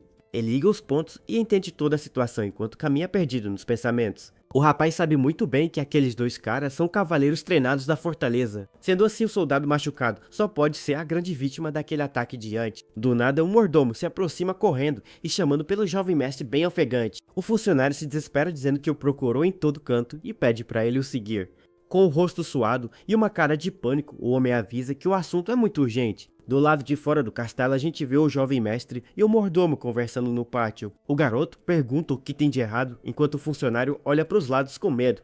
O homem conta que ouviu sobre o esquema do esgoto e o herdeiro confirma pedindo detalhes. Pelo jeito, existiam pessoas recebendo uma grana para fingir que não viam os crimes. O protagonista pergunta quem eram esses corruptos e o empregado pensa antes de falar. Com uma cara de pavor, o servo soa frio tentando criar coragem para contar a verdade. Ele então conta que os cavaleiros estavam envolvidos, deixando o jovem mestre chocado. Continuando a fofoca, o funcionário avisa que o corpo de um capanga foi achado na rua. O mordomo explica que a vítima sofreu ataques feios e só o seu dedo mindinho ficou. O herdeiro quer saber o que isso significa, enquanto o aliado coloca a mão no bolso. Puxando um pequeno objeto escuro, o servo conta que achou aquela parte de manhãzinha. Relembrando o terror, ele descreve ter acordado e visto aquele aviso macabro na sua cama. Além disso, os cavaleiros mandaram o capanga entregar uma mensagem ameaçadora para ele. O recado exigia que todo dia da propina fosse entregue em no máximo 2 dias. Tremendo de pavor, o empregado afirma que vai ser a próxima vítima, se não cumprir o acordo. Em total desespero, ele implora por ajuda e diz que o rapaz o colocou nessa situação. O platinado escuta toda a gritaria com uma cara neutra e pensando friamente no caso. Questionando sobre a vítima, o garoto quer saber se teve alguma testemunha do ataque. O mordomo relata que viram só um clarão de espada muito rápido antes de tudo acabar. Refletindo um pouco, o homem menciona que o agressor usava faixas na sua cabeça. Escutando esse detalhe, o olhar do adolescente muda na mesma hora, reconhecendo a descrição. O herdeiro diz apenas que entendeu tudo e deixa o funcionário indignado com a resposta. Virando de costas, o jovem mestre volta a caminhar e pede para seu aliado não se preocupar. Com uma voz tranquila, o protagonista garante que o seu subordinado não vai perder a vida. Nisso, o garoto junta as peças lembrando que seu pai trouxe os guerreiros de Bear. Ficava claro que esses soldados pararam no esgoto para eliminar um bandido como aviso. Toda a história batia perfeitamente e o culpado era com certeza o guarda com curativos. O nobre cerra os dentes com raiva ao perceber a natureza suja daqueles falsos heróis. Andando pelos corredores, o platinado decide que precisa fazer algo sobre os cavaleiros. Ele conclui que os guerreiros não são o escudo do reino, mas sim uma praga para cortar. Chegando na área das masmorras, o protagonista se aproxima de um guarda de plantão. O soldado fica surpreso com a visita e pergunta o que traz o menino para aquele lugar. Sendo bem direto, o rapaz pergunta se o prisioneiro condenado por rebelião estava lá. Pelas grades de ferro pesadas, a gente vê um homem de cabelo escuro preso por correntes. Ignorando a surpresa do guarda, o jovem mestre avisa que veio visitar aquele detento. Ouvindo essa voz diferente, o prisioneiro misterioso abre um de seus olhos com um olhar mortal. O cara quer descobrir se os cavaleiros de Winterband estão fechados com a Nyr's e seus crimes. Então ele pergunta pro prisioneiro se ele conhece essa tal de Nyr's e fica esperando a resposta. O jovem mestre diz que ficou sabendo que o grupo está envolvido com o comércio de pessoas. Sabendo dessa acusação pesada, o prisioneiro só aperta as mãos com muita raiva em silêncio. Com isso, ele mantém uma cara bem séria e fica quieto por um tempinho sem falar absolutamente nada. O nosso herói acha o rosto do cara bem familiar, mas não lembra direito de onde conhece o maluco. Ele continua o interrogatório, querendo saber qual é a ligação do esgoto com o chefe da companhia, mas o cara de cabelo escuro continua calado e nem sequer se vira para dar uma olhada pro nobre. Aí do nada, o detento avisa que vai falar apenas uma única vez sobre toda essa parada que rolou. Com um movimento bem rápido, ele chega perto e agarra as grades de ferro da cela com muita raiva. O prisioneiro grita bolado que não sabe de absolutamente nada sobre esse assunto que ele falou. O garoto de cabelo branco olha pro cara bem sério e nem liga para aquela gritaria toda do maluco. Mudando de assunto, o preso pergunta qual era o nome do jovem mestre que estava ali na sua frente. Com um sorrisinho de leve, o protagonista responde que se chama Carlson e olha pro cara fixamente. Aí o herdeiro diz que lembrou de tudo e pergunta se ele vai continuar mentindo chamando ele de Kyle. Ouvindo seu nome real, o maluco fica totalmente em choque, sem nem saber como reagir naquela hora. Ele se afasta das grades da cela, dando uns passos para trás com muito medo daquela revelação. Nisso, o prisioneiro chamado Kyle pergunta como o garoto descobriu aquele nome secreto dele. O nobre lembra de ter escutado o nome Kyle pela primeira vez na época da Guerra Civil do Reino. Toda aquela treta gigante começou bem na cerimônia de sucessão do trono do rei, que era antigo. O segundo príncipe que perdeu a guerra pela coroa traiu todo mundo se aliando com o império. Com isso, ele fez um massacre na festa, deixando a coroa cheia de sangue de pessoas inocentes. Depois que o reino foi dominado, o povo se rebelou, e o chefe daquela revolta era o próprio Kyle. Kyle agora fingia ser Carlson e não entende como o moleque descobriu a sua identidade real. O menino de cabelo branco fala que só leu sobre a vida dele em um livro que era muito famoso. O livro tinha o nome de Crônicas dos Vilões e contava a história de um monte de criminosos. A parte mais irada era que o livro dizia que Kyle viraria o 7º mestre da espada de lá. E vendo o cara pessoalmente, nosso herói concorda totalmente com o que estava escrito no livro. Ele nota a quantidade bizarra de mana que o Kyle tem e o quanto o cara parece ser bem treinado. O jovem mestre fica pensando no nível de força que o Kyle vai ter quando liberar o seu poder. O Kyle fica bolado e manda ele falar como sabe de tudo isso sobre a sua vida na época da revolta. O garoto ri e diz pra ele não ficar surpreso, pois também sabe que ele é filho do tal do Cassião. Assustado com mais uma fofoca da sua família, o preso pergunta quem o garoto é de verdade. O nobre pergunta porque ele não reconhece o filho mais velho da casa Gelt, deixando o cara bravo. Kyle quer saber o real motivo da visita e o garoto diz que não liga para um simples mercenário. Ainda mais um que sumiu do mapa faz mais de 10 anos, deixando o prisioneiro com muita raiva mesmo. Kyle pergunta se ele é o Isaac e o jovem diz que não liga se o cara acredita ou não na palavra dele. com um olhar bem sério e focado. Ele se prepara para mandar a pergunta que realmente importa. O menino de cabelo branco quer saber o motivo do chefe da companhia traficar tantas pessoas. Perto de uma vela, o Kyle fala que se ele for mesmo o jovem mestre, a parada muda de figura. O herdeiro então diz que esse é mais um motivo para o cara responder tudo o que ele quer saber. De braços cruzados, o moleque pensa no que vai fazer, se o papo não levar a nenhum lugar bom. Ele avisa que o comandante pode culpar o cara pelos crimes da Niers, deixando ele como procurado. Com isso, Kyle não ia conseguir nem começar sua vingança contra os caras que traíram ele. O prisioneiro aperta as mãos de novo, pensando em como a sua situação atual está bem complicada. O maluco de cabelo escuro continua calado, parecendo que está enfrentando um grande dilema agora. Os dois ficam parados na cela escura com o nobre, esperando uma resposta do prisioneiro calado. O garoto de cabelo branco pensa que o Kyle não é bobo para ser manipulado igual o seu mordomo. Vendo que não vai conseguir nada, o herói se vira para ir embora e tentar bolar um plano novo. Então ele decide que não tem outra opção a não ser chamar a atenção de todos os inimigos para si. Mudando de cena, dá pra ver uma gota de água caindo em uma poça num lugar bem escuro e úmido. Dois caras encapuzados andam por um corredor de pedra, parecendo que estão em uma missão secreta. Um deles acha estranho que não tem nenhum guarda da Niers ali e se pergunta o que aconteceu. Com isso, o seu parceiro aponta para algo logo na frente e manda o outro olhar com muita atenção. Eles encontram as jaulas onde guardavam as mercadorias vazias e ficam com muita raiva daquilo. Pelo jeito, o novo chefe parou com os subornos e chamou os caras para resolver a treta na hora. Eles se perguntam se a nova Niers vai cancelar o trato deles e abrem a porta bem devagar. Mas quando abrem a porta, os dois tomam um susto com a pessoa que estava esperando do outro lado. O mordomo do protagonista recebe os caras com um sorriso amarelo e suando frio, de tanto medo. Com um gesto bem simpático, ele pede para os dois entrarem na sala com a voz toda tremendo. Os encapuzados acham esquisito um funcionário da Niers estar usando roupas de um servo comum. Além disso, eles reparam bem que o homem não estava carregando nenhum tipo de arma com ele ali. Desconfiados daquela situação, os dois se encaram por um tempo antes de tomar a decisão final. Então eles entram na sala e andam bem devagar pelo corredor segurando as suas espadas na mão. Com um visual bem sério, o líder do grupo se prepara para ficar de frente com o novo chefe da Niers. Eles entram em uma sala escura e olham um cara sentado em uma mesa iluminada por uma vela acesa. O encapuzado pergunta se ele é o chefe novo e reclama por ter sido chamado sem nenhum aviso. Ele ainda faz uma ameaça dizendo que o moleque deve achar que tem 9 vidas para zoar assim. O garoto pergunta se pode falar uma coisa, deixando os dois homens bem surpresos e confusos. Eles acham estranho aquela voz de criança e notam que o chefe novo era só um moleque bem novo.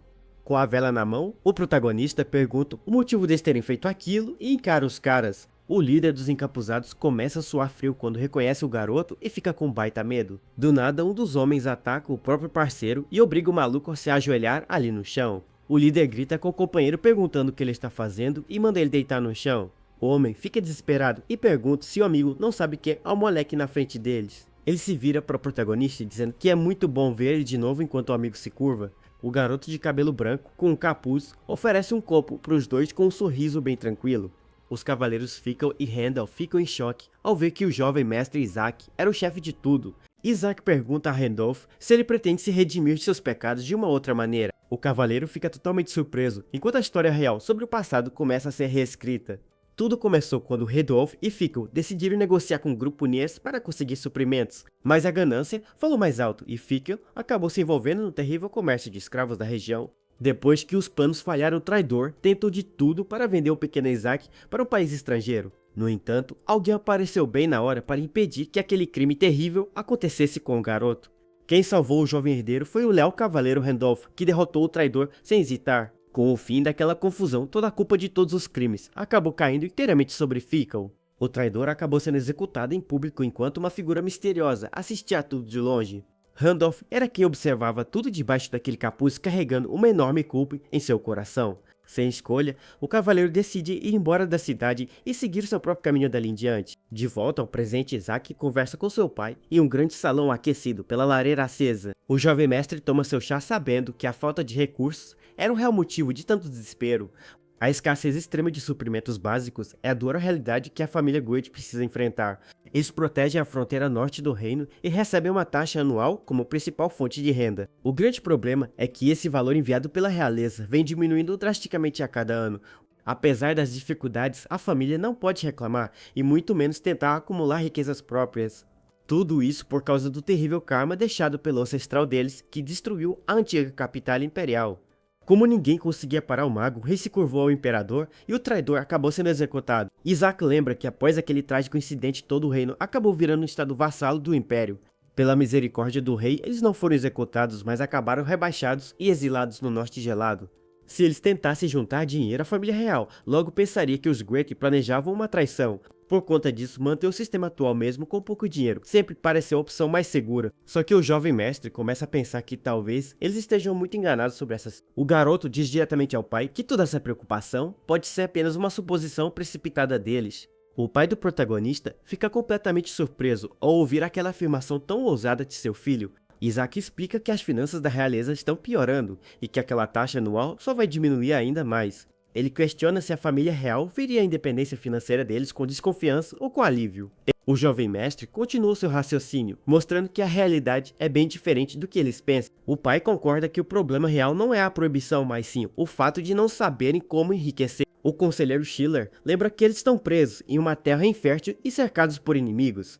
O líder da família fica pensativo diante daquele enorme obstáculo que parece não ter nenhuma saída fácil. Ele concorda com o filho, mas sabe que precisam de algo concreto para mudar aquela situação difícil.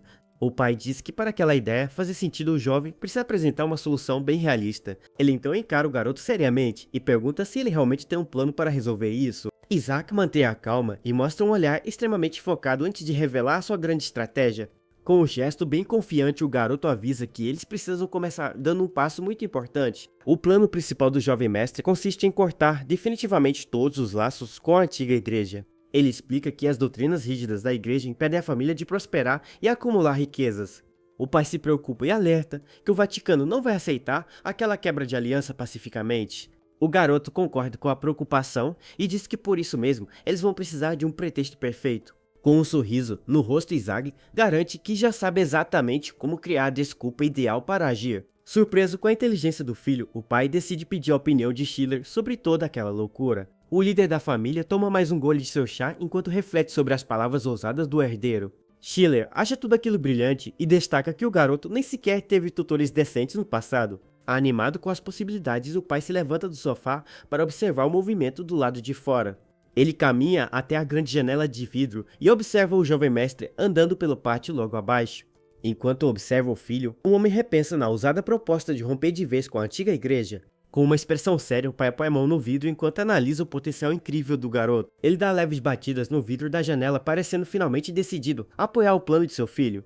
O pai de Isaac escuta as batidas na janela enquanto processa toda a conversa surpreendente de antes. Ele fecha os olhos com um leve sorriso no rosto, parecendo finalmente aceitar os planos ousados de seu filho. O Lorde continua parado perto da janela, sob o olhar atento de seu conselheiro, que permanece em silêncio. A noite escura logo cai sobre a região, trazendo uma atmosfera misteriosa e cheia de novos segredos. Alguns dias depois, uma carruagem viaja sob uma forte chuva pela região ao sul da cidade de Bern. O transporte finalmente para perto de uma antiga capela, que parece totalmente abandonada no meio da noite. Um homem misterioso, vestindo capuz e carregando uma lamparina acesa, sai do local para receber os recém-chegados. Ele diz uma frase secreta bem esquisita para testar a identidade do homem que acabou de chegar de carruagem. O viajante, que usa um chapéu grande, escuta a senha em silêncio antes de dar a resposta esperada. Com total calma, o motorista responde completando a frase secreta para provar que está do mesmo lado. O encapuzado balança a cabeça, confirmando que a senha está correta e que eles podem prosseguir com o plano. Ele ordena que tragam logo o presente prometido, enquanto a porta da carruagem se abre lentamente. Dois homens de capuz saem do transporte carregando um garoto de cabelos claros que está com as mãos amarradas. O jovem prisioneiro é guiado com cuidado para fora do veículo, sob a vigilância constante dos guardas. O encapuzado pergunta se aquele menino é mesmo um sacrifício e o viajante reclama por ele não reconhecer o garoto. Eles aproximam a lamparina para iluminar o rosto do garoto e confirmar pessoalmente a identidade dele. O homem revela um rosto cheio de cicatrizes assustadoras e diz que precisa ter certeza antes de pagar a recompensa. O garoto amordaçado continua totalmente calado e sem demonstrar nenhuma reação diante daqueles criminosos. Satisfeito, o homem de cicatriz avisa que o sacrifício chegou e manda trazerem um verdadeiro presente. Uma porta de pedra se abre lentamente enquanto ele diz que a deusa do fogo aceitará de bom grado a oferenda. O grupo começa a caminhar em direção à entrada escura daquela capela misteriosa, no meio da floresta. Uma velha senhora corcunda e de aparência bem assustadora sai do templo para dar as boas-vindas ao grupo. Ela pede com uma voz sombria para que todos a sigam para dentro daquele santuário bizarro. O homem de chapéu começa a suar frio e demonstra estar bastante desconfortável com toda aquela situação.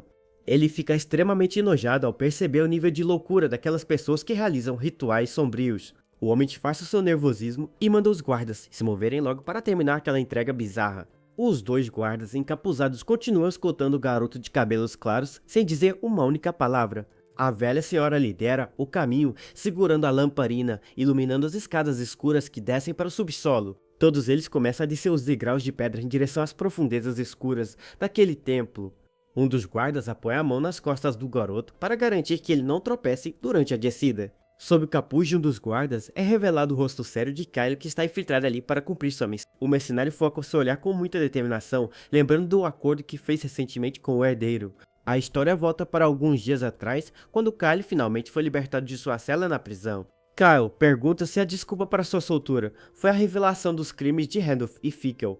Isaac confirma e explica que ele perdeu o cargo de líder de pelotão por conta da acusação de insubordinação. O mercenário fica surpreso e em silêncio ao descobrir aquele detalhe importante sobre o passado do garoto. Ele segura a xícara de chá pensativo enquanto tenta entender as verdadeiras intenções do jovem nobre. O jovem mestre pergunta se ele reconhece aquele chá que veio diretamente da república de sua terra natal. Kylo olha para a bebida em silêncio, sentindo uma mistura de sentimentos ao lembrar de seu antigo lar.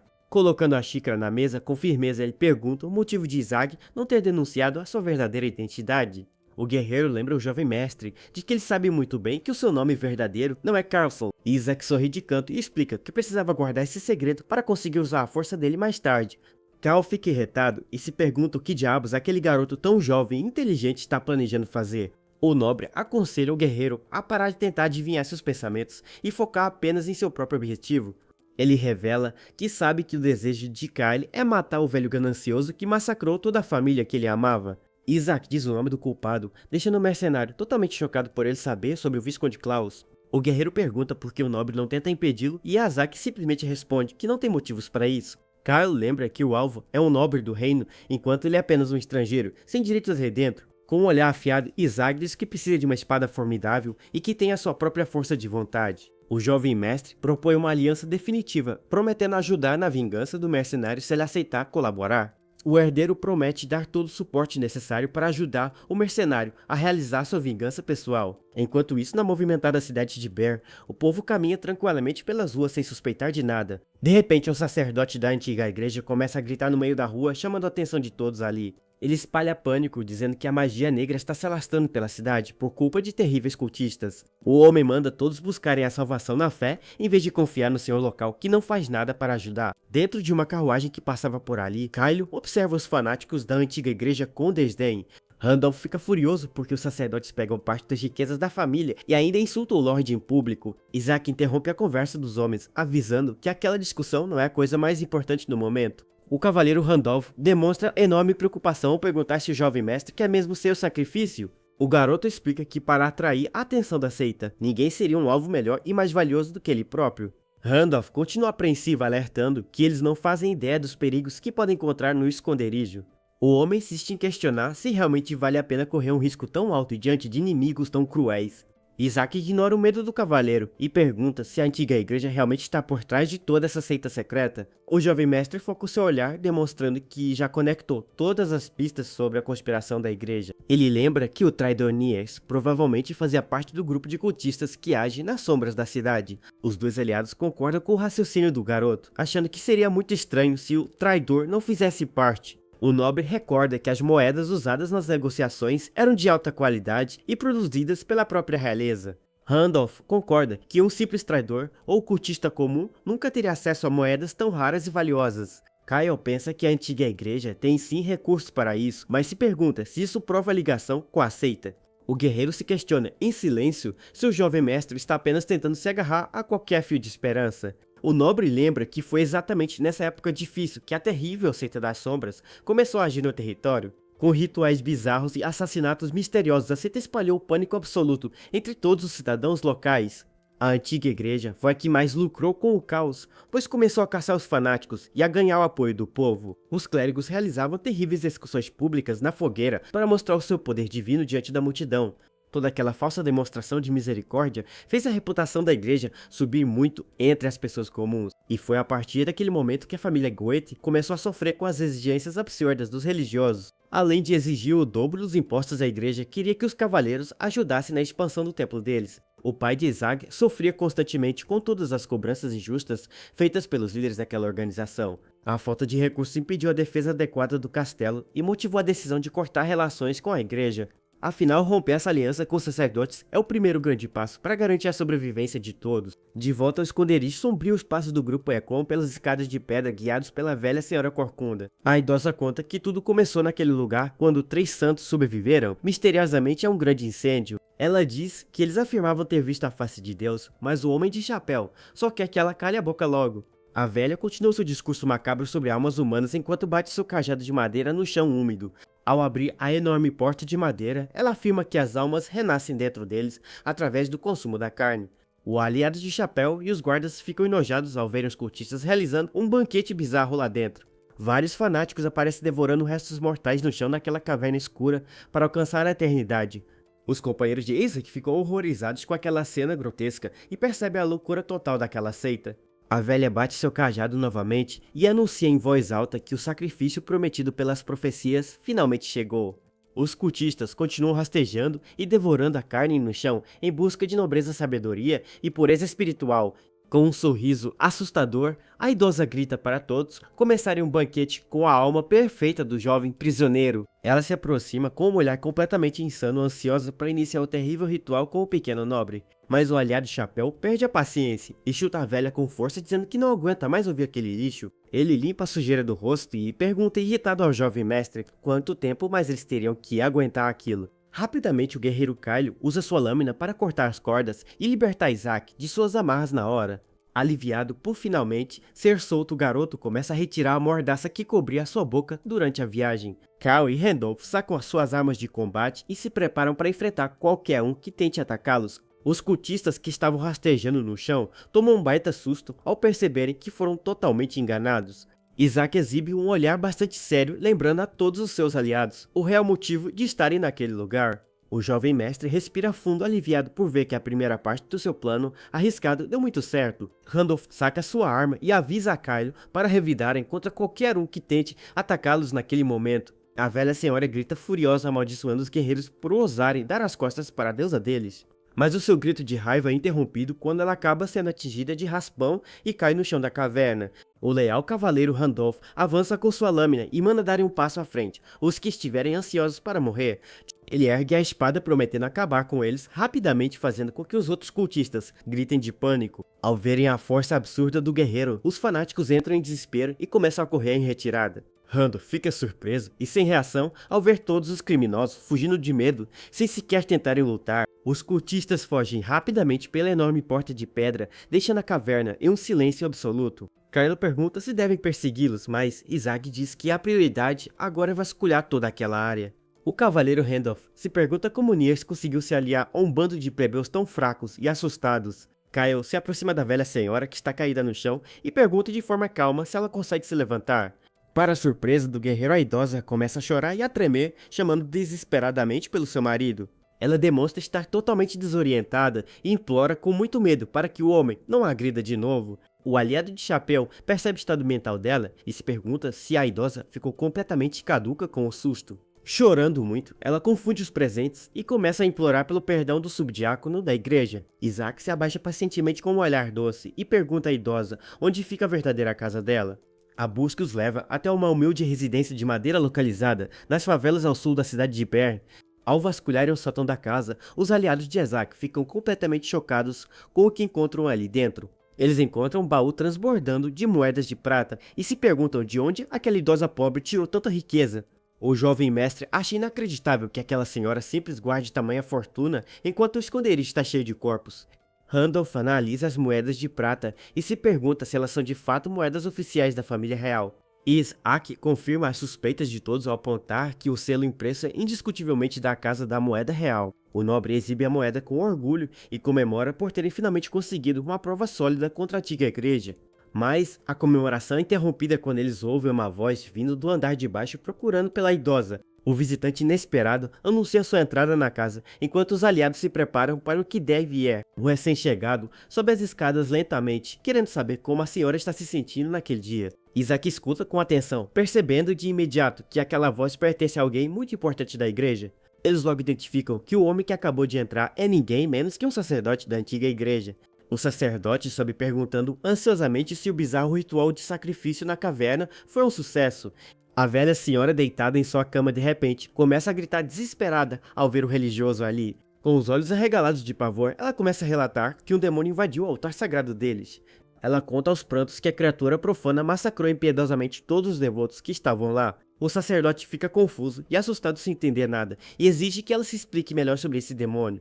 A idosa continua chorando e chama pelo clérigo, enquanto sua mente confusa divaga de volta ao passado. Ela chora dizendo que seu marido a espancou até deixá-la roxa e implora para que o religioso a salve daquela dor. O homem percebe que a idosa está tendo mais um de seus surtos de loucura e suspira frustrado com a inutilidade dela. De repente, ele escuta um rangido de madeira vindo do sótão e arregala os olhos ao perceber que não está sozinho. O clérigo se vira rapidamente em direção à escada de madeira, suspeitando de que há invasores ali em cima. Ele foca o seu olhar na escuridão do sótão, tentando identificar quem está escondido no andar de cima. Irritado, o homem prepara sua magia brilhante, afirmando em voz alta que há ratos escondidos no sótão da casa. Ele conclui que a idosa perdeu sua utilidade e que se os segredos deles forem revelados, tudo estará perdido. Com chamas brilhando em suas mãos, ele ameaça queimar todo o sótão junto com a velha senhora, usando o fogo sagrado. Nesse exato instante, Kyle surge silenciosamente por trás dele, sussurrando que o diabo costuma se esconder na luz. O guerreiro coloca uma adaga no pescoço do sacerdote e ordena que ele não faça nenhum movimento brusco. O clérigo treme de pavor e ameaça dizendo que o Vaticano não ficará em silêncio se algo acontecer com ele. Isaac desce tranquilamente as escadas de madeira, dizendo com deboche que finalmente conseguiu se lembrar do clérigo. O jovem mestre revela a identidade do clérigo, cumprimentando diretamente o suado subdiácono Silvio. Com um sorriso simpático no rosto, o pequeno nobre pergunta de forma cínica como o religioso tem passado. No dia seguinte, a luz do sol começa a iluminar a pequena capela, trazendo uma nova esperança para a região. Enquanto isso, o subdiácono Silvio aparece completamente amarrado com cordas grossas e uma cadeira de madeira. Sob pressão, o subdiácono Silvio confessa que a antiga igreja desejava expandir sua enorme influência em Goethe.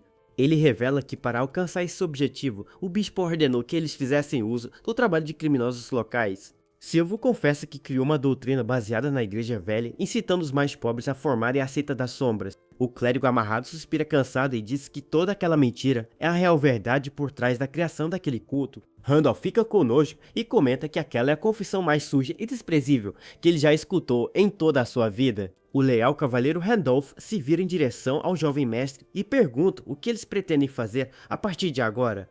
Isaac ordena que Schiller leve o traidor até a catedral no dia seguinte para que eles finalmente encerrem as negociações. Silvio debocha do plano, dizendo que o conde caiu em uma armadilha e que o bispo logo trará um terrível julgamento sobre eles. Mas Isaac interrompe o discurso do prisioneiro, afirmando com firmeza que ele próprio foi o cérebro por trás de todo o plano.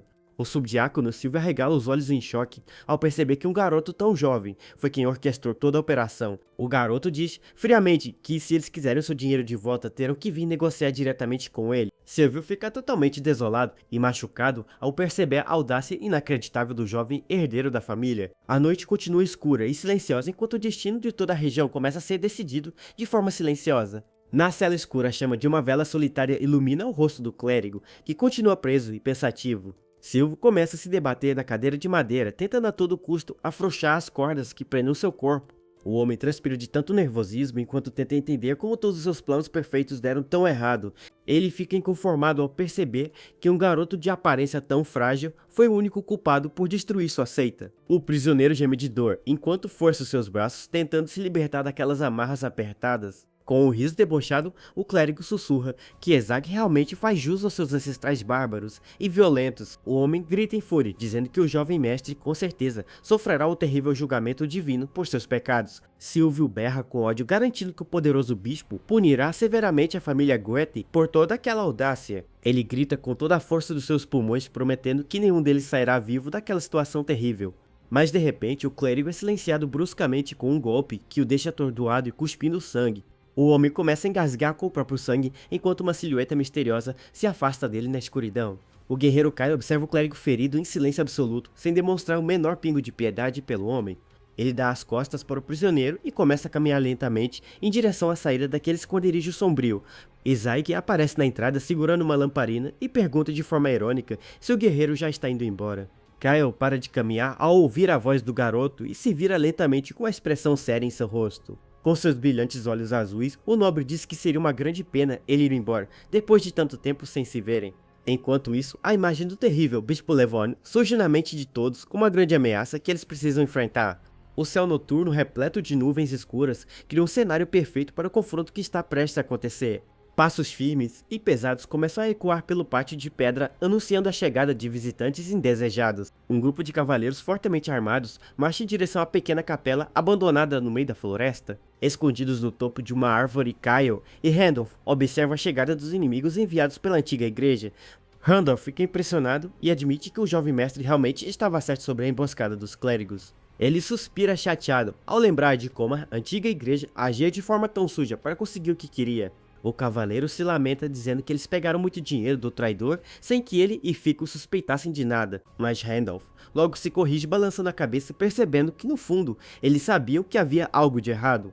Ele admite que escolheram ignorar a verdade e não fazer perguntas porque sabiam que se tratava de dinheiro sujo. Kyle ouve o desabafo do companheiro e o aconselha a não terminar como traidor agora que ele sabe de toda a verdade. O guerreiro coloca a mão no ombro do amigo, lembrando com firmeza de que ele tem uma família preciosa para proteger. Randolph fecha o punho com muita determinação e concorda que precisa lutar para garantir a segurança de todos.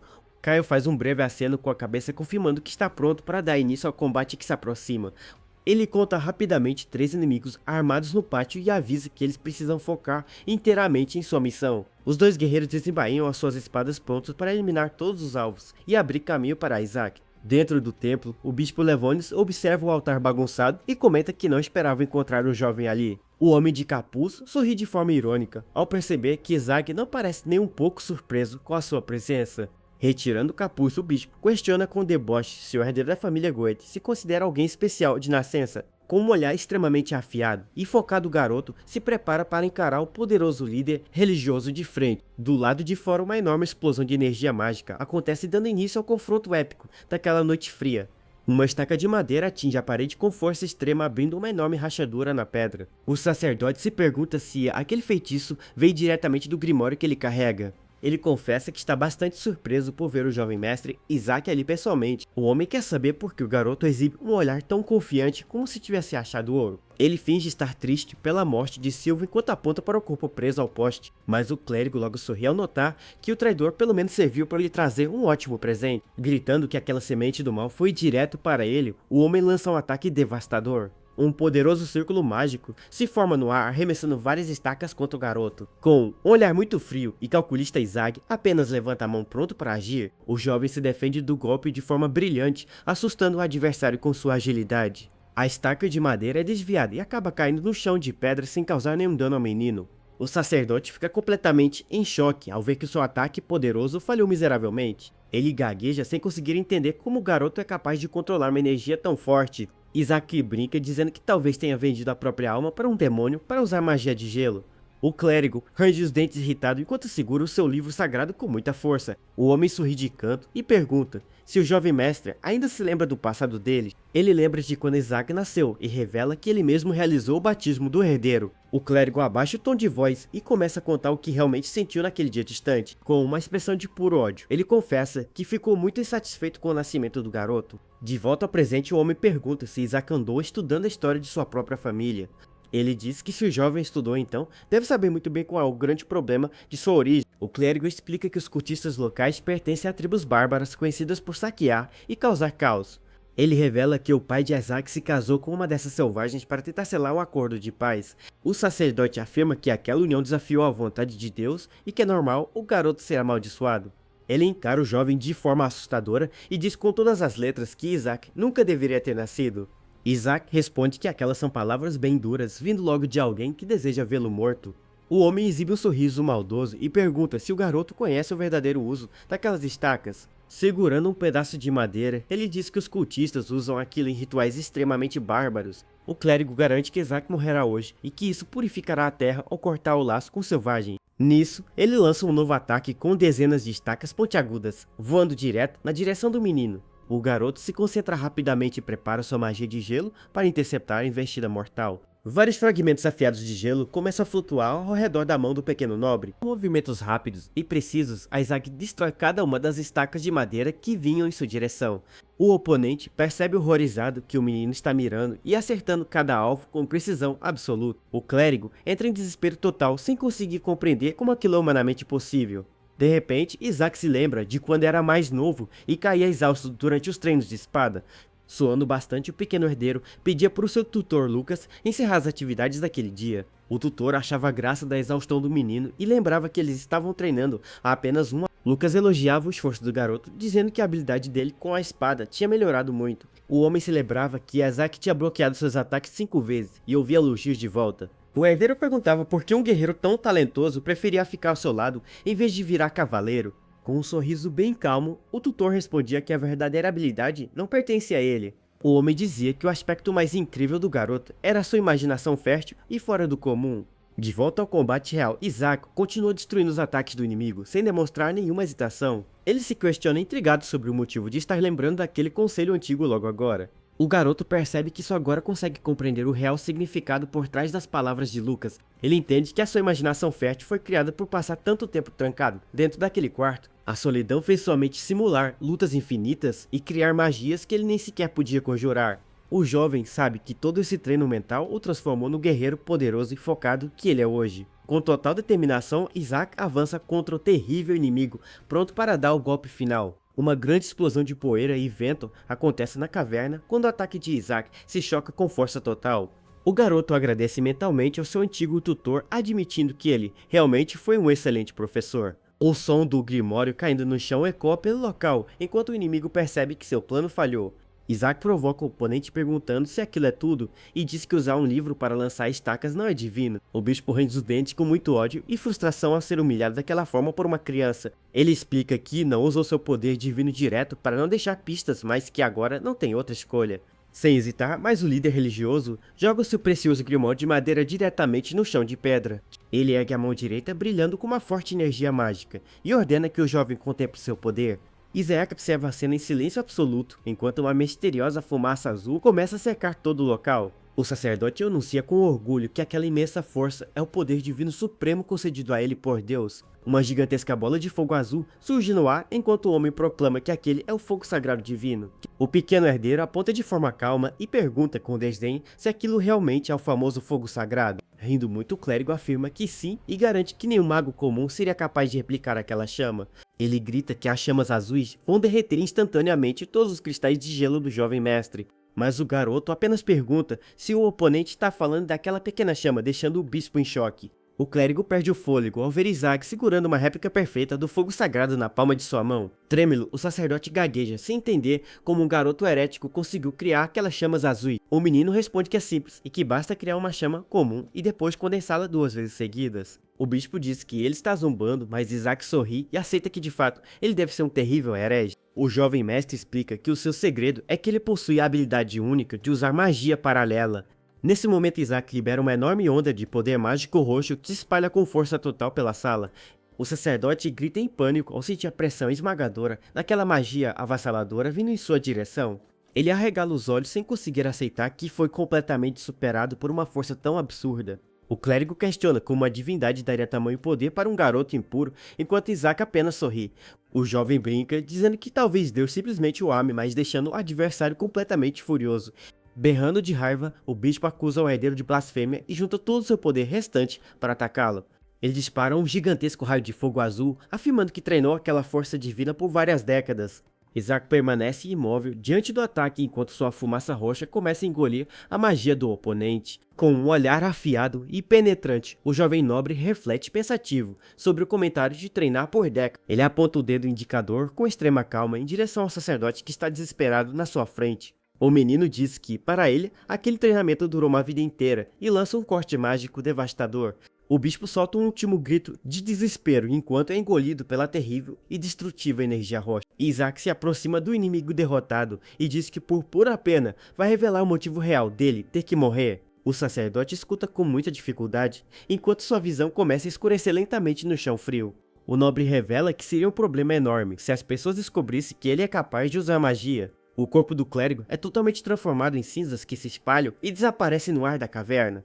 O jovem cambaleia um pouco sentindo o peso do combate e o cansaço extremo tomar conta do seu corpo. Ele apoia a mão no peito percebendo que manter um nível tão alto de magia por muito tempo ainda é demais. Passos pesados começam a ecoar pelo corredor fazendo o garoto se virar rapidamente para ver quem se aproxima. O mercenário Kylia aparece na entrada carregando o leal cavaleiro Randolph ferido sobre seus ombros. O guerreiro exibe uma expressão de puro choque ao entrar na caverna e ver toda aquela destruição. Kyle olha ao redor assustado e pergunta diretamente ao jovem mestre o que diabos aconteceu naquele lugar. Isaac decide esconder a verdade por saber que o guerreiro ainda não é totalmente confiável como os outros. Ele mente dizendo que o diácono e o bispo brigaram feio e que acabaram eliminando um ao outro no combate. Kyle escuta a explicação em silêncio absoluto, com um olhar bastante desconfiado sobre toda aquela cena. Para o alívio de Isaac, o mercenário decide não fazer mais perguntas e apenas aceita a resposta do garoto. O guerreiro avisa que já eliminou todos os cavaleiros sagrados que estavam montando guarda do lado de fora. Isaac apenas agradece, enquanto observa preocupado o corpo ensanguentado de Randolph nos braços de Kyle. O jovem mestre pergunta o que aconteceu com o cavaleiro e Kyle desvia o olhar com extrema tristeza. Segurando a mão do amigo, Guerreiro revela que o pedido de Randolph foi para cuidarem de sua família. O céu cinzento e nublado traz um clima de imensa tristeza e pesar sobre todo o território de Geralt. Flores brancas são colocadas sobre o túmulo de mármore, marcando a despedida definitiva de um grande homem. Vários nobres e cavaleiros caminham silenciosamente pelo cemitério em sinal de profundo respeito ao falecido. A esposa e os filhos pequenos de Randolph choram desesperados diante da perda dolorosa de seu querido pai. Escondidos sob a sombra das árvores, Isaac e Kyle observam a cerimônia fúnebre, sem dizer uma única palavra. Kyle comenta em voz baixa que os cavaleiros sagrados que enfrentaram seu companheiro eram muito habilidosos. O mercenário demonstra enorme culpa ao sussurrar que o amigo Randolph poderia ter sobrevivido ao confronto. Ele admite que o desfecho seria bem diferente se ele tivesse lutado com todas as suas forças naquele momento. Kyle confessa que precisava esconder sua verdadeira força militar até conseguir realizar sua vingança pessoal. Ele escolheu agir como um simples soldado, mesmo sabendo que isso custaria a vida de um companheiro tão querido. O jovem mestre escuta o desabafo do guerreiro com muita atenção e decide avisá-lo sobre algo muito importante. O mercenário garante que agirá exatamente do mesmo modo, se por acaso o garoto estiver correndo perigo no futuro. Isa questiona se ele realmente faria isso mesmo, sabendo que ele é o único aliado que pode ajudá-lo na vingança. O guerreiro confirma de cabeça erguida, garantindo que só revelará todo o seu potencial quando o grande dia chegar. O jovem aceita a decisão sabendo que o plano de vingança do guerreiro será executado apenas sob o nome de Kyle. Ambos compreendem que carregam segredos demais e que por isso compartilham de um destino bastante solitário. Eles dão as costas ao cemitério sabendo que não têm o direito de acompanhar o funeral de Randolph até o final. O sol começa a se pôr no horizonte enquanto o Lorde retorna de sua viagem de negócios extremamente cansado. O Conde conta que a igreja concordou em não cobrar mais dízimos e nem enviar um novo bispo para o território. O pai comemora que a família Gretty finalmente está livre das garras e da influência da terrível Igreja Velha. Ele elogia o herdeiro por ter planejado tudo com perfeição e pergunta qual será o próximo passo do plano deles. Isaac prefere mudar de assunto temporariamente e diz que dará os créditos da vitória quando Carson estiver presente. O pai abaixa a cabeça com uma expressão pensativa parecendo carregar um enorme peso em suas lembranças antigas.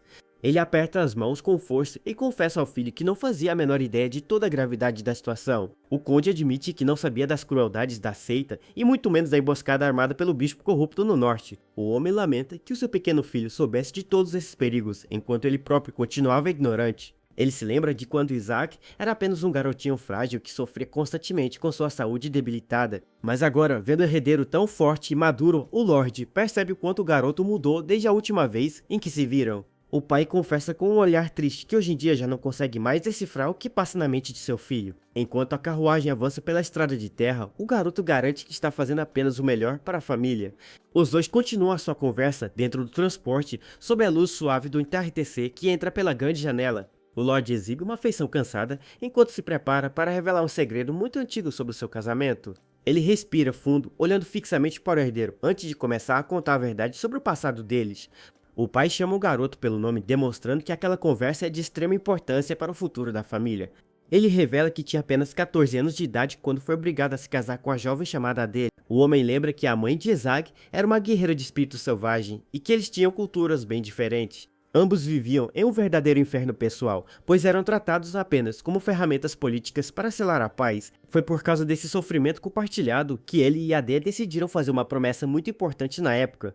Eles juraram que nunca permitiriam que os seus futuros filhos fossem usados como meros peões pela nobreza do reino. O conde admite que eles ainda eram jovens e ingênuos, mas que o amor pelos filhos sempre foi o maior foco de suas vidas. A promessa era garantir que as crianças pudessem ter a liberdade de escolher os seus próprios caminhos no futuro. Eles selaram o acordo de mãos dadas, jurando proteger a felicidade dos herdeiros contra todas as pressões externas. O pai explica que pretendia contar tudo aquilo quando Isaac fosse mais velho, mas sabe que o menino amadureceu rápido. O conde exibe um sorriso orgulhoso e ao mesmo tempo triste ao ver que o filho cresceu antes mesmo do tempo esperado. Ele percebe a expressão confusa do garoto e explica calmamente o verdadeiro motivo de estar revelando aquele segredo. Com muito carinho, o pai estende a sua mão e toca suavemente a cabeça do pequeno herdeiro de cabelos claros. Ele diz com doçura que Isaac não precisa carregar todo o peso do mundo e que pode agir como uma criança normal por lá. O garoto fica surpreso com o gesto carinhoso, mas logo exibe um sorriso de canto bastante aliviado e grato pelo apoio. Isaac concorda com as doces palavras de seu pai enquanto aproveita aquele raro e reconfortante momento de afeto familiar. Algum tempo depois, passos rápidos e firmes de botas de couro começam a ecoar pelo chão úmido da floresta escura. Um guerreiro corre pela floresta escura e avisa ao seu líder que uma carta acabou de chegar diretamente de Guilty. O homem calvo e barbudo pede para o companheiro entregar logo o envelope selado que ele trouxe em suas mãos. Ao receber a carta, o líder joga o papel diretamente na fogueira, assustando o guerreiro que trouxe a mensagem.